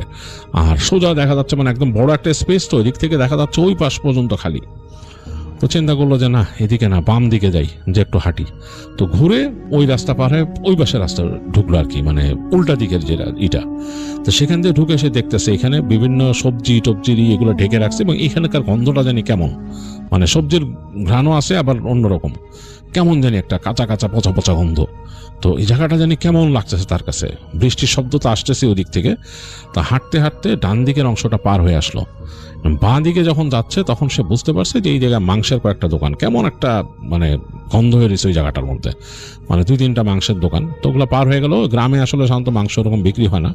যাই হোক, শেষ মাথার দিকে বুঝতে পারছে সে মাছের আড়ত, এখানে মাছ টাছ আনে, বেশ ঠান্ডা জায়গাটা। তার কাছে এইটা ভালো লাগলো, বেশ ঠান্ডা। এর কারণ হচ্ছে বরফ দিয়ে সব স্টক করে রেখে গেছে মাছগুলারে, যেগুলো এখানে আনছে এগুলো বরফ দিয়ে রেখে গেছে। ভোরবেলার দিকে হয়তো আরো মাছ আসবে এরকম কিছু, কিন্তু এই বরফের কারণে এই জায়গাটা বেশ ঠান্ডা। বড় বড় বরফ এনে রাখছে। সে দেখলো কতগুলা এরকম ইসের মতো স্ট্যাক করা, গুলো ছালা দিয়ে রাখছে, কি দিয়ে রাখছে, ভুসি টুসি। দুই ভাই যে সে হেঁটে হেঁটে যাচ্ছে, তার কাছে একটু ডিফারেন্ট লাগতেছে, কারণ সেই জিনিসগুলো রাতের বেলা কখনো দেখে নাই। একটা বদ্ধ বাজারের ভেতরের পরিবেশ কেমন সেটা সে কখনো দেখে নাই। তো হাঁটতে হাঁটতে একদম শেষে আসলো, এসে দেখতেছে এই পাশের যে কর্নারের মধ্যে মনে হচ্ছে কোনো নড়াচড়ার শব্দ পেল, মানে খটখট খড়খড় এরকম মানে শব্দ হচ্ছে, কিছু একটা নাড়াচড়া করতেছে কেউ। তো শব্দটা শুনে মন্টু অনেক সচকিত হয়ে গেল। এর কারণ হচ্ছে যে সে জানে যে বাজারে তো রাতের বেলা কেউ থাকার কথা না। ওই যে নাইট গার্ড আছে সেও বাজারের ভিতরে থাকে না, সে বাইরে থাকে। আর কেউ তো ঢোকে না রাত্রেবেলা, মানে ঢুকলে তা আর বলতো যে কেউ আসে বা দোকানে মানুষ আছে। চালের আড়তের কথা বলছে, ওটা তো ওই পাশে, এইখানে তো কিছু না। এইখানে কে রাতের বেলা শব্দ কে করে? মন্টু সাথে সাথে তার হারিকেনটা নিচু করে ফেললো, নিচু করে মানে ওইটাতে এমনি মানে যা দালান ছিল তারও ডিম করলো, আরো ডিম করে তার বাঁ পাশে সবজির ঝুড়ি ছিল বড় বড়, অনেক সবজি রাখা, ওগুলোকে যে প্লাস্টিক পলিথিন এগুলো দিয়ে পেঁচা বাঁধা, ওইটার আড়ালে সে যে আস্তে আস্তে করে উকি দিল কর্নারে, যেখান থেকে শব্দ আসতেছে ওইদিকে। তো ওদিকে সে দেখতেছে ওখানে কিন্তু অনেকটা খোলা জায়গা আছে, মানে আকাশ, মানে ছাদ খোলা আর কি, ছাদের ওখানে গ্রিলের মতো করা যাতে কেউ না ঢুকতে পারে ওদিক দিয়ে, কিন্তু খোলা মানে ফাঁকা জায়গা। তো ওইখানে আবার টিন এরকম বাঁকায় দেওয়া, ওখান থেকে বৃষ্টির পানি নেমে যাচ্ছে, নেমে ওই যে নালাতে পড়তেছে, একটা নালা আছে বাজারের নিচ দিয়ে, ওই নালা দিয়ে যায় আর কি। ওই নালাতে এসে পানি পড়তেছে, ছড় করে শব্দ হচ্ছে পানি পড়ার, আর এই বৃষ্টিও ওখানে ঢুকতেছে। আকাশের আলো যতটুকু আছে দেখা যাচ্ছে, দেখা যাচ্ছে মাঝে মাঝে যে বিজলি চমকাচ্ছে, যে হালকা ওই ফ্ল্যাশের আলো ওখান থেকে ঢুকতেছে। তো মন্টু দেখলো, দেখে বেশ অন্যরকম লাগলো এই পানি পড়াটা। আর ওই পাশে ওই যে ফাঁকা জায়গাটার ওই পাশটা অন্ধকার, ওই জায়গায় মনে হয় কিছুর আড়ত বা কিছু ওখানে রাখা, ওই হালকা আলো, আকাশের আলো ওখানে পড়ে একটু আলোকিত হচ্ছে। যখন বিজলি চমকালো তখন মন্টু দেখলো ওই জায়গাটা একটু দেখা যাচ্ছে, ওখানে অনেক বড় বড় ঝুড়ি রাখা, মনে হয় মাছ টাছ স্টক করে রাখছে ওইখানে। তো ওইখান থেকে শব্দটা আসতেছে। তো মন্টু চিন্তা করলো এখানে কি কুকুর টুকুর আছে নাকি, বিড়াল টিয়াল আছে নাকি, মাছের আড়তের দিকে যায়। হতে পারে এগুলো তো আগেই ঢুকে থাকে বাজারে, হয়তো রাতের বেলা বের হয়ে হাঁটাহাঁটি করে। তবে মন্টুর ভয় হলো যে তাকে দেখে ফেললে সমস্যা, কারণ তাকে দেখে এখানে ভাববে একদম মানে আগন্তুক আর কি, তখন কিন্তু মানে কুকুর দেখা যাবে কামড়ও দিতে পারে। তো এই একটু ভয় পাইছে, ভয় পেয়ে মন্টু চিন্তা করলো যে আমি কি চলে যাবো এখান থেকে। কিন্তু তার কিউরিয়াসিটি হলো যে আসলে কি শব্দটা কিসের হচ্ছে, এবং সে মোটামুটি ভালোই পাইতেছে শব্দ, নাড়া চাড়া, মনে হচ্ছে ওই যে মানে ওই যে ঝুড়ি কেউ টেনে সরাচ্ছে এরকম সর শব্দ হইতেছে। তো মন্টু চিন্তা করলো একটু দেখি কি কুকুর কিনা, এরকম শব্দ কেন। এই চিন্তা করতে করতে মন্টু নিজের অজান্তেই সামনে যাওয়া শুরু করলো। ওই যে মানে লেফটে টার্ন নিয়ে ফেললো, টার্ন নিয়ে আস্তে আস্তে যাচ্ছে। এখন কিন্তু সে পুরো ওপেন জায়গায়, অন্ধকার জায়গাটা দেখা যাচ্ছে, ওই জায়গায় ওই যে আকাশের আলো বের হয়ে ওই জায়গায় পড়ছে, মানে সরাসরি ওইখানে কেউ থাকলে তাকাইলে তাকে দেখবে, মানে কুকুর মানে যদি তাকায় তাও সে দেখবে। তো এইটা এখন মন্টু চিন্তা করলো কিছু করার নাই, কুকুর যদি থাকে সে লাফ দিয়ে এসে উঠে যাবে, যে পাশে যে বস্তার উপর দিয়ে উঠে যাবে, এটা চিন্তা করতেছে সে। যদিও একটা কেওয়াটিক ব্যাপার, এরকম রাত্রেবেলা এরকম বাজারের মধ্যে খোলা জায়গায় কোনো মানুষ নাই, এই জায়গায় এরকম ভাবে ওঠাচড়া করা বা দৌড়াদৌড়ি করাটা কেমন হবে। তো তারপরও সে তার ওই যে কিউরিয়াসিটির কাছে হার মানলো। আস্তে আস্তে হেঁটে সে যাচ্ছে, এদিকে কিন্তু এগোয় আসতেছে সে ওই জায়গাটার কাছে, এবং শব্দটা আরো জোরালো হচ্ছে, এই নাড়াচড়ার শব্দ, খসখস শব্দটা আরো জোরালো হচ্ছে, মানে সব আরো বাড়তেছে যেহেতু কাছায় যাচ্ছে।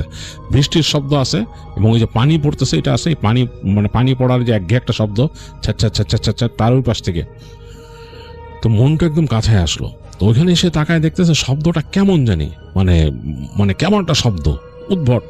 তারপর মনে হলো যে কুকুর যদি কিছু এরকম ছিঁড়ে কুড়ে খায় যেরকম শব্দ হয়, মানে মন্টুর বর্ণনা অনুযায়ী ওরকম শব্দ হচ্ছে। তো সে বুঝলো যে এখানে কোনো কুকুর বা কিছু আছে যেটা খাচ্ছে, এবং মাঝে মাঝে ঘরঘর ঘরঘর শব্দ হচ্ছে। তো মন্টু আস্তে করে হারিকেনটা নিচু ছিল তার একটু উঁচু করলো। এই উঁচু করার পরে সে হঠাৎ করে দেখলো অন্ধকারের মধ্যে দুইটা চোখ তার দিকে তাকায় আছে, জল জ্বলে চোখ, বেশ এরকম জল জল করতেছে চোখ দুটা। তো মন্টুর বুকটা ছ্যাদ করে উঠছে, সে বুঝতে পারছে যে এখানে কোনো কুকুর আছে।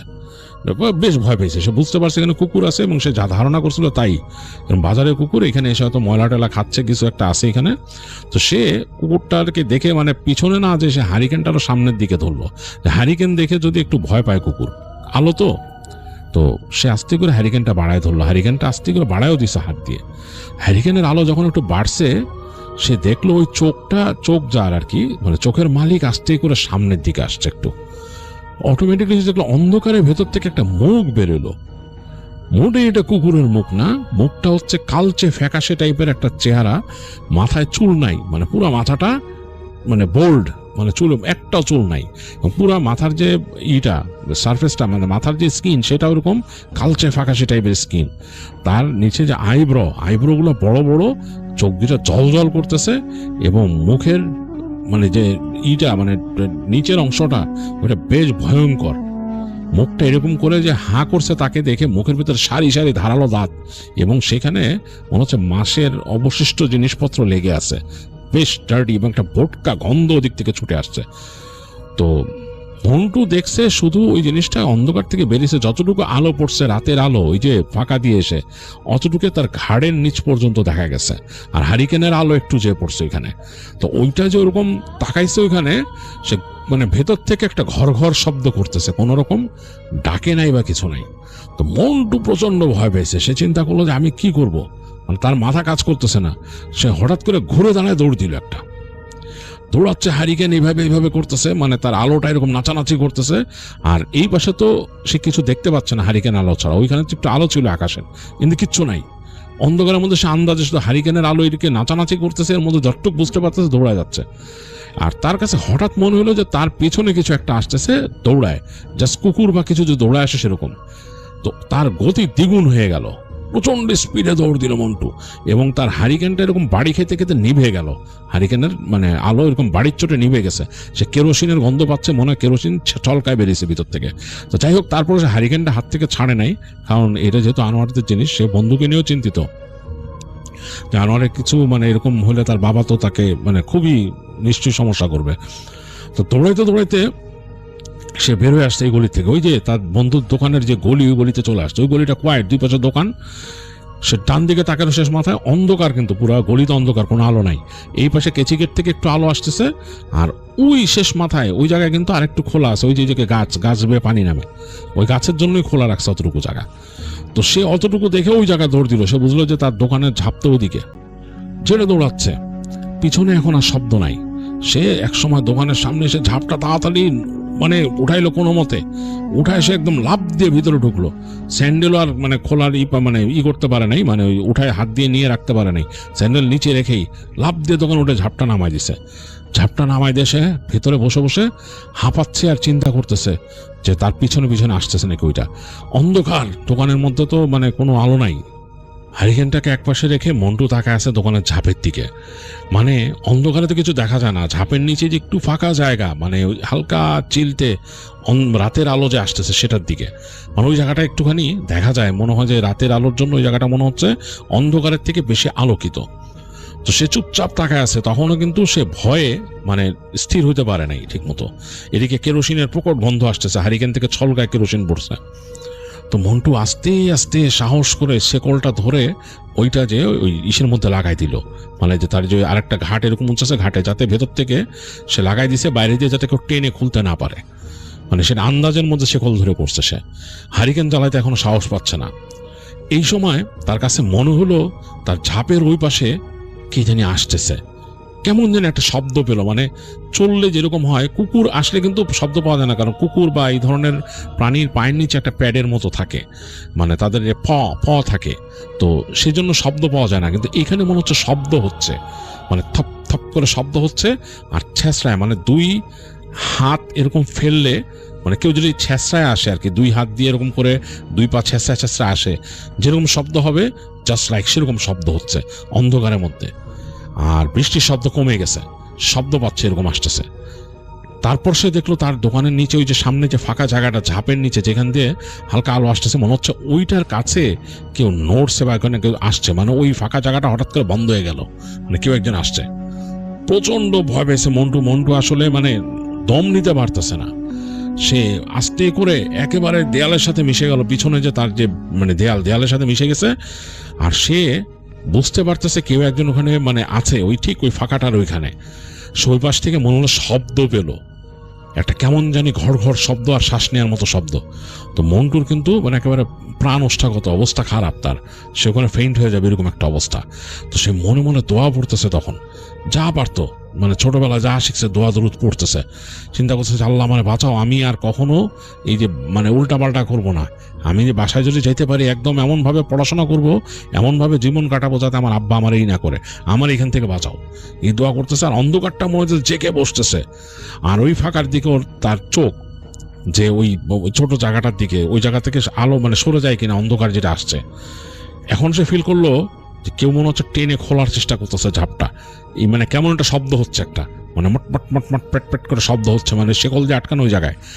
তো আরো ভয় পেয়েছে মন্টু, আসলে মানে তার মানে মনে হচ্ছে এখনই সে মরে যায় এরকম লাগতেছে তার কাছে, ভয় এরকম লাগতেছে। চোখ বন্ধ করে দোয়া পড়া শুরু করলো সে। এক সময় দেখলো মটমট শব্দটা থেমে গেছে, তো আস্তে করে চোখ খুললো। অন্ধকারে চোখ, একে তো অন্ধকার, তার মধ্যে চোখ বন্ধ, এর মধ্যে তার চোখে এই অন্ধকারটা শুয়ে আসতে আসতে একটু সময় লাগছে। তো সময় লাগার পর সে তাকায় দেখছে ওই জায়গাটা ফাঁকা, ওই জায়গায় মানে এখন আর কারো নাই, মানে চোখ নাই। তো মন্টু তারপর অনেকক্ষণ ভয়ে ভয়ে থাকলো। তারপর সে আস্তে করে হারিকেনটা ধরলো, ধরে এনে সে হারিকেনের চিমনি দেখলো ভেঙে গেছে, ওইটার কাঁচ ধারালো। তো সে বুঝতে পারলো যে ভাগ্য ভালো যে তার হাত কাটে নাই। হারিকেনটা সরা রাখলো, হাতায় হাতায় সে খুঁজে বের করলো ম্যাচটা জ্বালাইলো। ম্যাচ জ্বালানোর পরে মানে 1 সেকেন্ডের জন্য আলোকিত হয়েছে, সেখানে সে দেখতেছে যে মোমের প্যাকেট আছে এক পাশে। তো মোম বের করলো, মোম জ্বালাইলো, মোমটা রাখলো আশেপাশে রেখে সে তাকায় বোঝার চেষ্টা করতেছে যে কি হয়েছে। তো দেখলো যে হ্যাঁ, হারিকেনের চিমনি ভেঙে এক পাশ থেকে পড়ে গেছে ওইখানে, আর এই তো সামনে ঝাঁপ ওরকম লাগানো। তো একবার চিন্তা করলো যে ঝাঁপটা খুলে সে দেখবে নাকি আবার। তো ফলে চিন্তা করলো যে না, ঝাঁপ আর খোলা যাবে না। সে হারিকেনটাকে এক পাশে সরায় রেখে মোমটাকে সে এক পাশে মানে রাখলো, রেখে চিন্তা করলো আমি শুয়ে পড়ি, আবার ঘুমায় গেলে আরেক সমস্যা হবে যদি মানে না উঠতে পারি, এই চিন্তা করে সে শুয়ে পড়লো। তারপরও মোমটাকে এক পর্যায়ে নিভাইও দিল, কারণ এই মোম জ্বালায় রেখে ঘুমাইলে একটা বিপদ। তো মোম নিভাই দিয়ে সে চেষ্টা করতেছে ঘুমের, মানে একটু ঘুমানোর জন্য, কিন্তু তার ঘুম আসতেছে না, তার নার্ভ একেবারে টাইট হয়ে আছে। সে একদম মানে সজাগ ফিল করতেছে, মানে অনেক চেষ্টা করতেছে চোখ বন্ধ করে ঘুমের। একে তো পরিবেশ অন্যরকম, ভেতরে বেশ ঘুমট হয়ে গেছে, মাথার নিচের বালিশ নাই, ওই যে তেজপাতার ওই ইসের মধ্যে মাথা রাখছে, অন্যরকম লাগতেছে। এরপর ওই ভয়টা কাজ করতেছে। তো অনেকক্ষণ শুয়ে থাকার পরে হঠাৎ করে তার কাছে মনে হলো যে তার ওই দরজার কাছে, ছাপের কাছে আবার এরকম শব্দ হলো, থপ থপ থপ থপ করে কেউ আসছে। প্রচন্ড ভয় পেয়েছে মন্টু, চিন্তা করতেছে যে এখন সে কি করবে, কিছু করার নাই। এই সময় সে একটা কেমন বাজে দুর্গন্ধ পেল। দুর্গন্ধের পরেই সে বুঝতে পারলো এই অন্ধকারের মধ্যে একটা অবয়ব তার কাছে, একদম তার পায়ের কাছে। তারপর 1 সেকেন্ডে সে বুঝতে পারলো এই অবয়বটা মানে অন্ধকারের মধ্যে আরো অন্ধকার অবয়ব তার উপরে চেপে বসলো, লাফ দিয়ে পড়ে, এবং তাকে তার গলা চেপে ধরলো। মন্টু কিন্তু পুরো বুঝতেছে তার গলা চেপে ধরছে, সে 2 হাত দিয়ে ধরে বুঝতেছে 2টা হাত, চিকন চিকন 2টা হাত, একদম চিকন চিকন 2টা হাত, এবং ঠান্ডা, বরফের মতো ঠান্ডা, এবং রোমশ অনেকগুলো মানে লোম। সে চেষ্টা করতেছে ছাড়াইতে প্রচন্ড জোর দিয়ে, মন্টু পারতেছে না। সে পা দিয়ে চেষ্টা করতেছে, মানে অনেকবার ছাড়াইতে পারতেছে না, এবং তার পা যে লাগছে যে শরীরে, সেটা হচ্ছে চিকন একটা শরীর। সে বুঝতে পারতেছে খুব সরু শরীর, পিচ্ছিল টাইপের 2টা পা ওখানে পড়ছে, এবং সে প্রচন্ড গন্ধ পাচ্ছে, বাজে গন্ধ একদম তার। সে বুঝতেছে, চোখ দিয়ে তাকায় বুঝতেছে যে একটা মানে অদৃশ্য টাইপের একটা অবয়ব, অন্ধকারের মধ্যে অন্ধকার তো বোঝা যায় না, কিন্তু এটার মানে শরীর সে ধরতে পারতেছে। তো মন্টু একদম গ্যাগ করতেছে, তার গলা এরকম মানে কথা বলতে পারতেছে না, মানে কথা বলার চেষ্টা করছে, দোয়া পড়ার চেষ্টা করছে, হচ্ছে না, দুই হাত দিয়ে সে দুইটা হাত ধরে রাখছে। তো সে প্রচন্ড জোরে দুই পা দিয়ে ওই ঝাপের মধ্যে মারা শুরু করলো, দরজার ধাপ ধাপ ধাপ ধাপ করে মারা শুরু করছে, প্রচন্ড জোরে মারতেছে। এই সময় হঠাৎ করে আজানের শব্দ আসলো, মানে দূর থেকে আজানের শব্দ আসছে। তো আজানের শব্দ আসার সাথে সাথে মনে হলো তাকে ছেড়ে দিল, ওই জিনিসটা ছেড়ে দিয়ে ধুম করে দোকানের ওই ঝাপের মধ্যে একটা শব্দ হলো, তারপরে নাই, মানে একদম মানে মনে হলো চলে গেছে তার এখান থেকে। তো মন্টু নিঃশ্বাস নেওয়ার চেষ্টা করতেছে, কারণ তার নিঃশ্বাস বন্ধ হয়ে গেছিল, সে মনে নিঃশ্বাস নিতে পারতেছে না, টানতে পারতেছে না ব্রেথ। এই সময় সে শব্দ পেলো, ওইখানে যে গেট, ওই যে দোকানের যে কেচি গেট, ওইটা কে জানি খুলছে, শব্দ পেলো। তো মন্টু অনেক চেষ্টা করছে, ভয় সে নড়তে পারতেছে না, শ্বাসও নিতে পারতেছে না, কথা বলতে পারতেছে না, দম বন্ধ হয়ে আসতেছে। অনেকক্ষণ পর সে প্রচন্ড জোরে চিৎকার দিল একটা, মানে একদম তার যে শ্বাস আটকায় গেছিল সেটা জোরে বের হয়েছে আর কি, জোরে চিৎকার দিল সে, মানে মানে কোনো কিছু না বুঝে চিৎকার করতেছে এক নাগাড়ে। একটু পরে সে শব্দ পেল তার দোকানের ঝাপের বাইরে কেউ এসে বলছে, এই কে ভিতরে, কে ভেতরে, কে চিল্লায়, কে, এরকম বলতেছে। তো মন্টু কোনো মতে উঠে বসে নিঃশ্বাস নিতে নিতে ঝাপের ওই যে শিকলটা খুলে দিল। তো তখনই দেখলো ঠাস করে ওই উঠেছে, ঝাপ উঠেছে, কেউ লাইট মারছে, মেরে মন্টুর দিকে মারছে, মেরে জিজ্ঞেস, এই আপনি কি এখানে কি চান?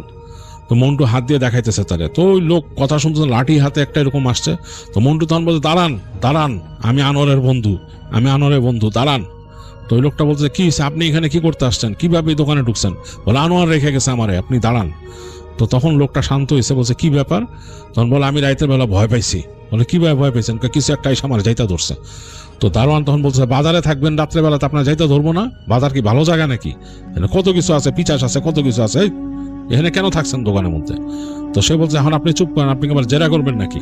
তো তখন বলে, না, আপনার আমার আটকায় রাখতে হইব, আপনার এইভাবে ছাড়তে পারবো না, এই দোকানের মালিক না আসলে ছাড়তে পারবো না। তো যাই হোক, সে বলে, আমার দেন, আমার অবস্থা খারাপ। তো তখন ওই লোকটা মানে দেখছে যে বয়স কম মন্টুর, একটু মায়া হয়েছে। তো সে ফ্ল্যাশ লাইট মারছে, মেরে দেখতেছে যে মন্টুর মানে গলার কাছে এরকম দাগ হয়ে গেছে, মনে হচ্ছে কেউ চেপে ধরছে, এরকম ফর্সা ছিল মন্টু, এরকম দাগ হয়েছে। তখন সে বুঝতে পারছে জিনিসটা খারাপ। তো সে তখন তারে বলে, দেখেন তো পানি নাই আপনার দোকানে, পানি খান, কিছু খান, খেয়ে দেখেন কি অবস্থা, আমি আসি এখানে। তো লোকটা দাঁড়াইলো, লাইট মারতেছে এদিক ওদিক।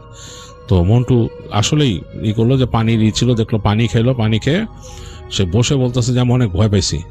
চিন্তা করেন না, একটু পরে দোকানের মালিক আইব, এখন তো ফজর হয়ে গেছে, একটু পরে আইব, আমি আসি, ভয় পেন না, আর দোকান ছেড়ে তো কোথাও যাওয়া যাবে না। তালা তুলে দিচ্ছে, আপনারা আমি যাইতেও দিতে পারি না, কারণ আপনার দোকানে পাইছি, আমার ধরবো, তাহলে আমার চাকরি থাকবো না। তো যাই হোক, মন্টু বসে থাকলো। সকালবেলা আনোয়ারের বাবা আসলো। বাবা এসে তো প্রথমে ঢুকেই তিনি ওই দোকান খুলছে, ওইদিকে আরো শব্দ পাইছে, আরো দোকান খুলছে। আনোয়ারের বাবা এসে তো দোকান তার ঝাপ খোলা দেখে সে ভয় পেয়ে গেছে, কি ব্যাপার, তাড়াতাড়ি আসছে, আর গার্ডরে দেখছে কাছে। তো গার্ড বলতেছে, আপনার পোলার বন্ধু এখানে, ওরে দোকানে থাকতে দিয়েছে আপনার পোলা, রাত্রে ওরা ভূতে ধরছে রাত্রে। তো আনোয়ারের বাবা আকাশ থেকে পড়লো। তো মন্টু সালাম দিয়ে বললো, চাচা, আমার আনোয়ার থাকতে দিছিল কালকে দোকানে। তো বললো, কেন? তো বললো যে আমার বাসার থেকে এরকম সমস্যা। আনোয়ারের বাবা আসলে অতটা রাগী না, যতটুকু মনে করতো মন্টু যতটুকু ভাবছে, আনোয়ারও যতটুকু ভাবছে তার বাবাকে যতটুকু রাখবে সেরকম না। সে সব শুনলো মন্টুর কথা, মন্টুর একটু বুঝাইলো, আর বললো যে, বাবারে, রাত্রেবেলা এরকম বাজারে থাকাটা ঠিক হয় নাই, আনোয়ারের উচিত ছিল তোমার বাসায় নিয়ে আসা, আমি তো বের করে দিতাম না তোমারে, তুমি আরেকজনের ছেলে না, তোমার এখানে বের করে দিতাম না, বাজার এরকম ঠিক না, বুঝো না এই যে কত খারাপ, তুমি কি করছিলা, এখান থেকে বেরিয়েছিলা, কেমনে তোমার ধরলো? তখন মন্টু মাথা নিচে করে বলে যে, আমি একটু হাঁটাহাঁটি করছিলাম। কোন দিকে গেছিলে হাইটা? ওই যে এরকম দিকে দিয়ে হাইটা। ওই তো ওই জায়গায় মাছের আড়ত টাড়ত, মাছ টাছ রাখে, রাতের বেলা কত কিছু থাকে, পিচাস কত কিছু থাকে, মানে গ্রামের মানুষ পিচাস বলে, পিসাজ বলে না, বলতেছে পিচাস টিচাস কত কিছু থাকে এরকম। দোকানে বাজারে রাত্রে থাকতে হয় না বাবা। তো অনেক বুঝায় টুঝায় তাকে সকালে নাস্তা করায় আনোয়ারের বাবা। পরে নাস্তা করে বলে যে, তুমি আমাদের বাসায় যাও, আমি দেখতেছি, তোমার জিনিসটা পুরো দেখবো। আনোয়ারের বাবার আশ্বাস পেয়ে মন্টুর মনটা একটু ভালো হয়। মন্টু ওখান থেকে যায়, আসলে আনোয়ারদের বাসা যায়। তো দেখে যে আনোয়ার আছে। তা আনোয়ার তাকে দেখে খুব খুশি, বলে যে তুই আসছিস, আব্বা পাঠাইছে তোরে? হ্যাঁ। তো সে তখন ঘটনা বলে আনোয়ারকে কি হয়েছিল রাত্রেবেলা। তা আনোয়ার শুনে তো অবাক। আনোয়ার বলে যে হ্যাঁ শুনছি, বাজারে তো উল্টাপাল্টা জিনিস থাকে, বুঝিস না, এই জায়গায় অনেক উল্টাপাল্টা এরকম মাছ টাছের, ওইখানে তুই যে জায়গার কথা কস ওই জায়গায় আসলে ওই যে মাছের জিনিসপত্র, ওই মাছ পরিষ্কার করে তো অনেকে, ওই মাছ কাইটা কুইটা করে ওদিকের সব ময়লাটি ওই জায়গায় ফালায়, বুঝছিস না, ওই তো সবসময় পরিষ্কার হয় না, তো পড়ে থাকে, ওই সপ্তাহে একবার আই সেগুলা ভালো মতো সরায় না, নাহলে ওই জায়গায় ময়লা থাকে, তো ময়লা এনে পিচাশি ধরছিল তোরে। তো যাই হোক, তাই বলে তখন আনোয়ার যতটুকু নিজে পারে, সে ছোট মানুষ, তারপরে সে দোয়া দরুদ পড়ে ফু দেয় বন্ধুকে। আর দুপুরের পরে ভাত, মানে যখন ভাত খায়, ভাত খাওয়ার পরে দেখা যায় যে আনোয়ারের বাবা তিনি আসছেন বাসায় দোকান থেকে। আসার পরে তিনি বলেন যে মন্টুকে আর আনোয়ারকে সহ নিয়ে যায় মন্টুদের বাসায়, মানে শান্তদের বাসায়। তো নেওয়ার পরে তার বাবা তখন খুব মন খারাপ, কারণ ছেলে রাতে বের হয়ে গেছে, কোথায় থাকছে জানে না তিনি, বা ছেলেকে রাগ করে বলছে আর আসবি না, কিন্তু আসলে তো মন থেকে তো সেটা বলে না। তো মন্টুর বাবা মানে বেশ মন খারাপ ছিল এবং ছেলেকে দেখে একদিক দিয়ে খুশি হয়েছেন তিনি। তো তখন আনোয়ারের বাবা ওনার সাথে যে কথাবার্তা বলে বুঝা টুঝায় দেখেন, আর বলে মন্টুকেও বুঝান যে তুমি পড়াশোনা করবা বাবা, কোনোই না, তোমার সব কিছু ঠিক হয়ে যাবে, আমি দেখবো তোমার, মাঝে মাঝে খবর নিব, যেহেতু আমি তোমার আব্বারে বুঝাইছি। তো বলে ঠিক আছে। তো এই বলে তাকে বাসায় আবার তার রেখে আসে। তার বাবাকে বলে রাগ করেন না, ওরে বকাঝকা করেন না, যাই হোক পড়তে দিয়েন, ও ঠিক হয়ে যাবে আস্তে ধীরে। তো মন্টু নাকি এবার বাসায় ব্যাক করার পর তার বাবার কাছে মাফ চায়, বলে যে আমি এরকম আর করবো না, আপনার কথাই শুনবো সব, মানে মন থেকেই সে এরকম ফিল করে, ডিপেন্ডেন্ট ফিল করে। আর তারপর সে একেবারে খুব কঠিনভাবে পড়াশোনা করে এবং পরের বছর সে খুব ভালো রেজাল্ট করে, এবং এরপর থেকে নাকি সে পরবর্তী প্রত্যেকটা রেজাল্টই ভালো করছিল, এবং একসময় সে মানে এই পড়াশোনার কারণেই খুব ভালো চাকরি পায় এবং কর্মজীবনে ঢুকে যায়। তো এই ছিল শান্তর বড় ভাই মন্টুর ঘটনা, যেটা আপনাদের সাথে শেয়ার করলাম। আসসালামু আলাইকুম রাসেল ভাই, আপনাকে অসংখ্য ধন্যবাদ আমাকে সুযোগ করে দেওয়ার জন্য। রাত তখন প্রায় 11:30। গ্রামের মসজিদে এশার নামাজ শেষ করে সবাই একে একে বাড়ি ফিরে গেছে। মসজিদের ইমাম হাফেজ রাশেদ সাহেব মসজিদ দরজা বন্ধ করে নিজের ছোট্ট ঘরটিতে যাওয়ার প্রস্তুতি নিচ্ছিলেন। সেদিন রাতটা সব রাতের মতো ছিল না। চারদিকে কুয়াশা, চারপাশে কোনো বাতাস নেই, অথচ মসজিদের সামনে পুরনো বটগাছের ডালগুলো এমনভাবে নড়ছিল যেন কেউ অন্ধকারের মধ্যে দাঁড়িয়ে সেগুলো ধরে টানছে। রাশেদ সাহেব দরজায় তালা লাগাতেই যাবেন, ঠিক তখনই ঠকঠক করে মসজিদের পেছনের দরজায় 3বার শব্দ হল। তিনি যেন থেমে গেলেন। কে? কোনো উত্তর নেই। শব্দ আবারও হল, টকটক করে। তিনি টর্চ হাতে নিয়ে পেছনের দরজার দিকে খুব দ্রুত এগিয়ে গেলেন। দরজা খুলে তিনি বাহিরে তাকালেন। কেউ নেই, শুধু ঘন কুয়াশা। তিনি মনে করলেন হয়তো কোনো বিড়াল বা কুকুর হবে। দরজা বন্ধ করে আবার সামনে এলেন, আর ঠিক তখনই মসজিদের ভিতর থেকে খুব ক্ষীণ একটি আওয়াজ ভেসে এল।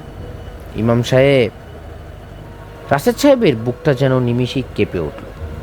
তিনি ধীরে ধীরে ঘুরে দাঁড়ালেন। কে? কেউ নেই। তিনি মসজিদের ভেতরের দিকে তাকিয়ে দেখলেন নামাজের শেষ সারির কাছে একজন মানুষ দাঁড়িয়ে আছে, সাদা পোশাক পরা, মাথা নিচু। রাশেদ সাহেব ভাবলেন হয়তো কোনো মুসল্লি নামাজ পড়তে ফিরে এসেছে। তিনি বললেন, ভাই আপনি কি এত রাতে এখানে? লোকটি কোনো উত্তর দিল না, বরং ধীরে ধীরে মাথা তুলল। রাশেদ সাহেব টর্চের আলো তার মুখে ফেলতেই দেখলেন মুখটা যেন তার অস্বাভাবিক ফ্যাকাশে। তিনি এক পা পিছিয়ে গেলেন। আপনি? লোকটি এবার খুব নিচু গলায় বলল, ইমাম সাহেব, আজ ফজরের আজানটা আপনি দেবেন না। রাশেদ সাহেবের শরীর যেন ঠান্ডা হয়ে গেল। কেন? লোকটি কোনো উত্তর দিল না। হঠাৎ মসজিদের সব বাতি নিভে গেল, চারদিকে অন্ধকার। রাশেদ সাহেব দ্রুত মোবাইলের ফ্ল্যাশ জ্বালালেন। সামনে কেউ নেই, লোকটি উধাও। তিনি দৌড়ে মসজিদের দরজার দিকে গেলেন। দরজা খুলতে চেষ্টা করলেন, দরজা খুলছে না। তিনি আবার চেষ্টা করলেন, খুলছে না। মনে হলো বাইরে থেকে কেউ দরজাটা শক্ত করে ধরে আছে। তিনি জোরে বললেন, কে বাহিরে? কোনো উত্তর নেই। তারপর উপাস থেকে খুব ধীরে একটি কণ্ঠ শোনা গেল, আপনি তো বলেছিলেন আমি মারা যাওয়ার পর আমার জন্য দোয়া করবেন। রাশেদ সাহেব হাত থেকে তার মোবাইলটা যেন পড়েই যাচ্ছিল। তিনি এই কণ্ঠটা চিনতে পারছিলেন। এটা ছিল গ্রামের বৃদ্ধ করিম চাচার কণ্ঠ। করিম চাচা প্রায় 3 দিন আগে মারা গিয়েছেন। রাশেদ সাহেব কয়েক মুহূর্তের মধ্যে যেন চুপ করে দাঁড়িয়েই রইল। তারপর খুব কাঁপা গলায় বলেন, করিম চাচা আপনি? দরজার উপাস থেকে কোনো উত্তর এলো না, শুধু ঠকঠক করে একটি শব্দ ভেসে এলো দরজা। তারপর এমন নীরবতা, খুব নীরবতা। রাশেদ সাহেব কোনোভাবে সাহস করে মসজিদের ভেতরের মাইক্রোফোনের কাছে গেলেন। তিনি ভেবেছিলেন হয়তো আজান দিলে কেউ শুনে সাহায্য করতে আসবে। কিন্তু মাইক্রোফোন হাতে নেওয়ার সঙ্গে সঙ্গে স্পিকার নিচ থেকে চালু হয়ে গেল, শো শো শব্দ। তারপর স্পিকার থেকে একটি শিশুর কান্নার শব্দ ভেসে এলো, আম্মু আম্মু। রাশেদ সাহেব শুধুমাত্র স্থির হয়ে দাঁড়িয়েই রইল। কান্নার শব্দটা ধীরে ধীরে বাড়তে লাগলো। তারপর হঠাৎ শিশুটির কান্নার মধ্যে একজন নারীর কণ্ঠ শোনা গেল, ইমাম সাহেব আপনি আমাদের দেখতে পাচ্ছেন না? রাশেদ সাহেব চোখ বন্ধ করে কুরআনের আয়াত পড়তে শুরু করলেন। কয়েক মুহূর্ত পর সব শব্দ বন্ধ হয়ে গেল। তিনি চোখ খুললেন। মসজিদের দরজা এবার খোলা। বাইরে কুয়াশা যেন আরও ঘন। তিনি আর এক মুহূর্ত সেখানে থাকতে চাননি। দৌড়ে মসজিদের পাশের ইমাম কোয়ার্টারে ঢুকে দরজা বন্ধ করে দিলেন। ঘড়িতে তখন প্রায় 12:17। তিনি বিছানায় বসে কিছুক্ষণ বসে থেকে শান্ত হওয়ার চেষ্টা করলেন। আর ঠিক তখনই খসখস করে জানালার বাহির থেকে শব্দ ভেসে এল। তিনি জানালার দিকে তাকালেন। কেউ যেন জানালার কাছে আঙ্গুল দিয়ে আঁচড় কাটছে। তিনি কাছে গেলেন না। কিছুক্ষণ পর শব্দ বন্ধ হলো। তারপর জানালার কাছে ধীরে ধীরে ভিতরের দিকে একটি হাতের ছাপ দেখা গেল। রাশেদ সাহেবের শরীর যেন অবশ হয়ে গেল। হাতের ছাপটা যেন বাহিরে থেকে নয়, কাছের ভিতরের দিক থেকে তৈরি হয়েছে। তিনি কিছুটা পিছিয়ে গেলেন। তারপর হঠাৎ করে দরজায় প্রচণ্ড আঘাত শুরু হলো, ধামধাম করে। কেউ যেন বাইরে থেকে দরজা ভাঙতে চাইছে। তিনি চিৎকার করে বললেন, কে? বাইরে থেকে উত্তর হলো, ইমাম সাহেব দরজা খুলুন। এবার তিনি চিনতে পারলেন এটি গ্রামের মুয়াজ্জিন সালামের কণ্ঠ। কিন্তু সালাম তো সেদিন সন্ধ্যায় নিজের শ্বশুরবাড়িতে যাওয়ার জন্য গ্রাম ছেড়ে গেছে। রাশেদ সাহেব আর দরজা খুললেন। কণ্ঠটি আবারও বলল, দরজা খুলুন, আমি সালাম সাহেব। তারপর দরজার নিচ দিয়ে একটি কালো ছায়া দেখা গেল, কিন্তু মানুষের পায়ের মতো না।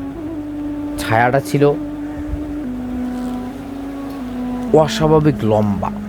রাশেদ সাহেব দরজার কাছ থেকে সরে গিয়ে একটু সাইডে বসে পড়লেন। তিনি সময়ের দিকে তাকালেন। সময় তখন রাত 12:50 কিংবা 50-এর কম, এরকমই হবে। আরও প্রায় 1 ঘন্টা পর ফজরের সময়। তিনি ভাবলেন কোনোভাবে এই রাতটা পার করতে হবে।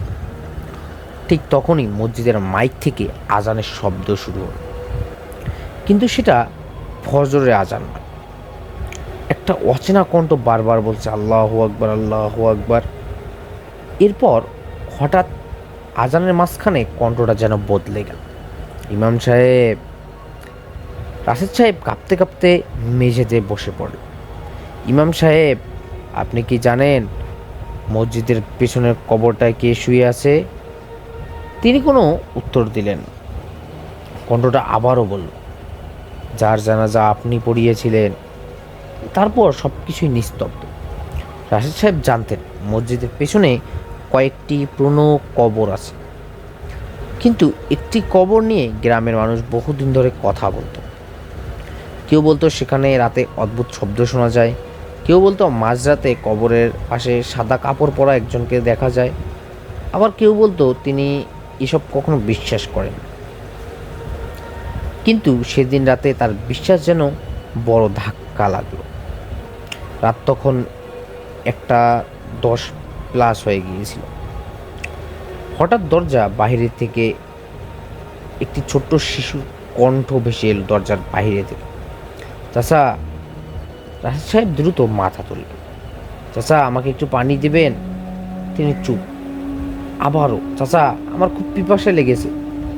রাশেদ সাহেব দরজার কাছে গেলেন। তিনি জানতেন এই কণ্ঠের পেছনে কোনো স্বাভাবিক মানুষ থাকার কথা নয়। তারপর শিশুটি কাঁদতে কাঁদতে বললেন, চাচা, দরজা খুলবেন না? রাশেদ সাহেবের চোখ দিয়ে যেন পানি চলে এল। তিনি আস্তে করে কোরআন তেলাওয়াত পড়তে লাগলেন। কয়েক মিনিট পর বাইরে আর কোনো শব্দ নেই। রাত তখন 2:38 কিংবা 40 মিনিট। তিনি একটু ঘুমিয়ে পড়েছিলেন। হঠাৎ তার মনে হলো কেউ তার কাঁধে হাত রেখেছে। তিনি দ্রুত চোখ খুললেন। ঘর একদম অন্ধকার, কেউ নেই। কিন্তু তার কানের কাছে কেউ ফিসফিস করে বলল, ফজর হয়ে গেছে। তিনি লাফ দিয়ে উঠে বসলেন। ঘড়ির দিকে তাকালেন, 3:55। তখন ফজরের আরও কিছু সময় বাকি। তারপর দেয়ালের দিকে তাকিয়ে তার বুক যেন কেঁপে উঠল। দেয়ালে ঝোলানো আয়নায় তার নিজের প্রতিচ্ছবি দেখা যাচ্ছে, কিন্তু তিনি নড়ছেন না। আয়নার ভেতরে রাশেদ ধীরে ধীরে মাথা ঘুরিয়ে পেছনে তাকাল। রাশেদ সাহেবও দ্রুত পেছনে তাকালেন, কিন্তু কেউ নেই। আবার আয়নায় তাকাতেই দেখলেন প্রতিচ্ছবির ঠিক পেছনেই সাদা পোশাকের একজন মানুষ দাঁড়িয়ে আছে। মুখ দেখা যাচ্ছে না। রাশেদ সাহেব চোখ বন্ধ করে ফেললেন। কিছুক্ষণ পর তিনি চোখ খুললেন। আয়না শুধু তার নিজের প্রতিচ্ছবি। তিনি আর আয়নার দিকে তাকালেন না। তখন 4:17 কিংবা 20। তারপর মসজিদের মাইক নিচ থেকে চালু হয়ে গেল। এবার কোনো অদ্ভুত কণ্ঠ নয়, স্বাভাবিক আজানের সুরে কেউ আজান দিচ্ছে। রাশেদ সাহেব শুধু অবাক হয়ে শুনলেন, কারণ কণ্ঠটা তার নিজের কণ্ঠের মতো। কিন্তু তিনি তো তার ঘরে। আজান শেষ হওয়ার পর তিনি সাহস করে দরজা খুললেন। বাইরে কেউ নেই, মসজিদ খালি। তিনি ধীরে ধীরে মসজিদের দিকে গেলেন। মাইক্রোফোনের সামনে দাঁড়িয়ে দেখলেন মাইক্রোফোন বন্ধ, কিন্তু মসজিদের মেঝেতে ভেজা পায়ের ছাপ। ছাপগুলো মসজিদের পেছনে দরজা থেকে শুরু হয়ে সরাসরি ইমামের জায়গা পর্যন্ত চলে গেছে, তারপর সেখানেই শেষ হয়ে গেছে। রাশেদ সাহেব সেই পায়ের ছাপের দিকে শুধু তাকিয়েছিল। ঠিক তখনই মসজিদের দরজায় গ্রামের কয়েকজন মুসল্লি এসে দাঁড়ালেন নামাজ পড়ার জন্য। তারপর সবাই অবাক হয়ে বললেন, হুজুর, আপনি এখানে? রাশেদ সাহেব বললেন, কেন? একজন বলল, আমরা তো ভেবেছিলাম আপনি আজানের পর থেকেই মসজিদে আসেন। রাশেদ সাহেবের গলা যেন শুকিয়ে গেল। আজান কে দিয়েছে? সবাই একে অপরের দিকে তাকলেন। একজন বলল, হুজুর, আপনি তো নিজেই দিয়েছেন। রাশেদ সাহেব আর কোনো উত্তর দিলেন না। ধন্যবাদ রাসেল ভাই, আজকের ঘটনাটি এ পর্যন্তই।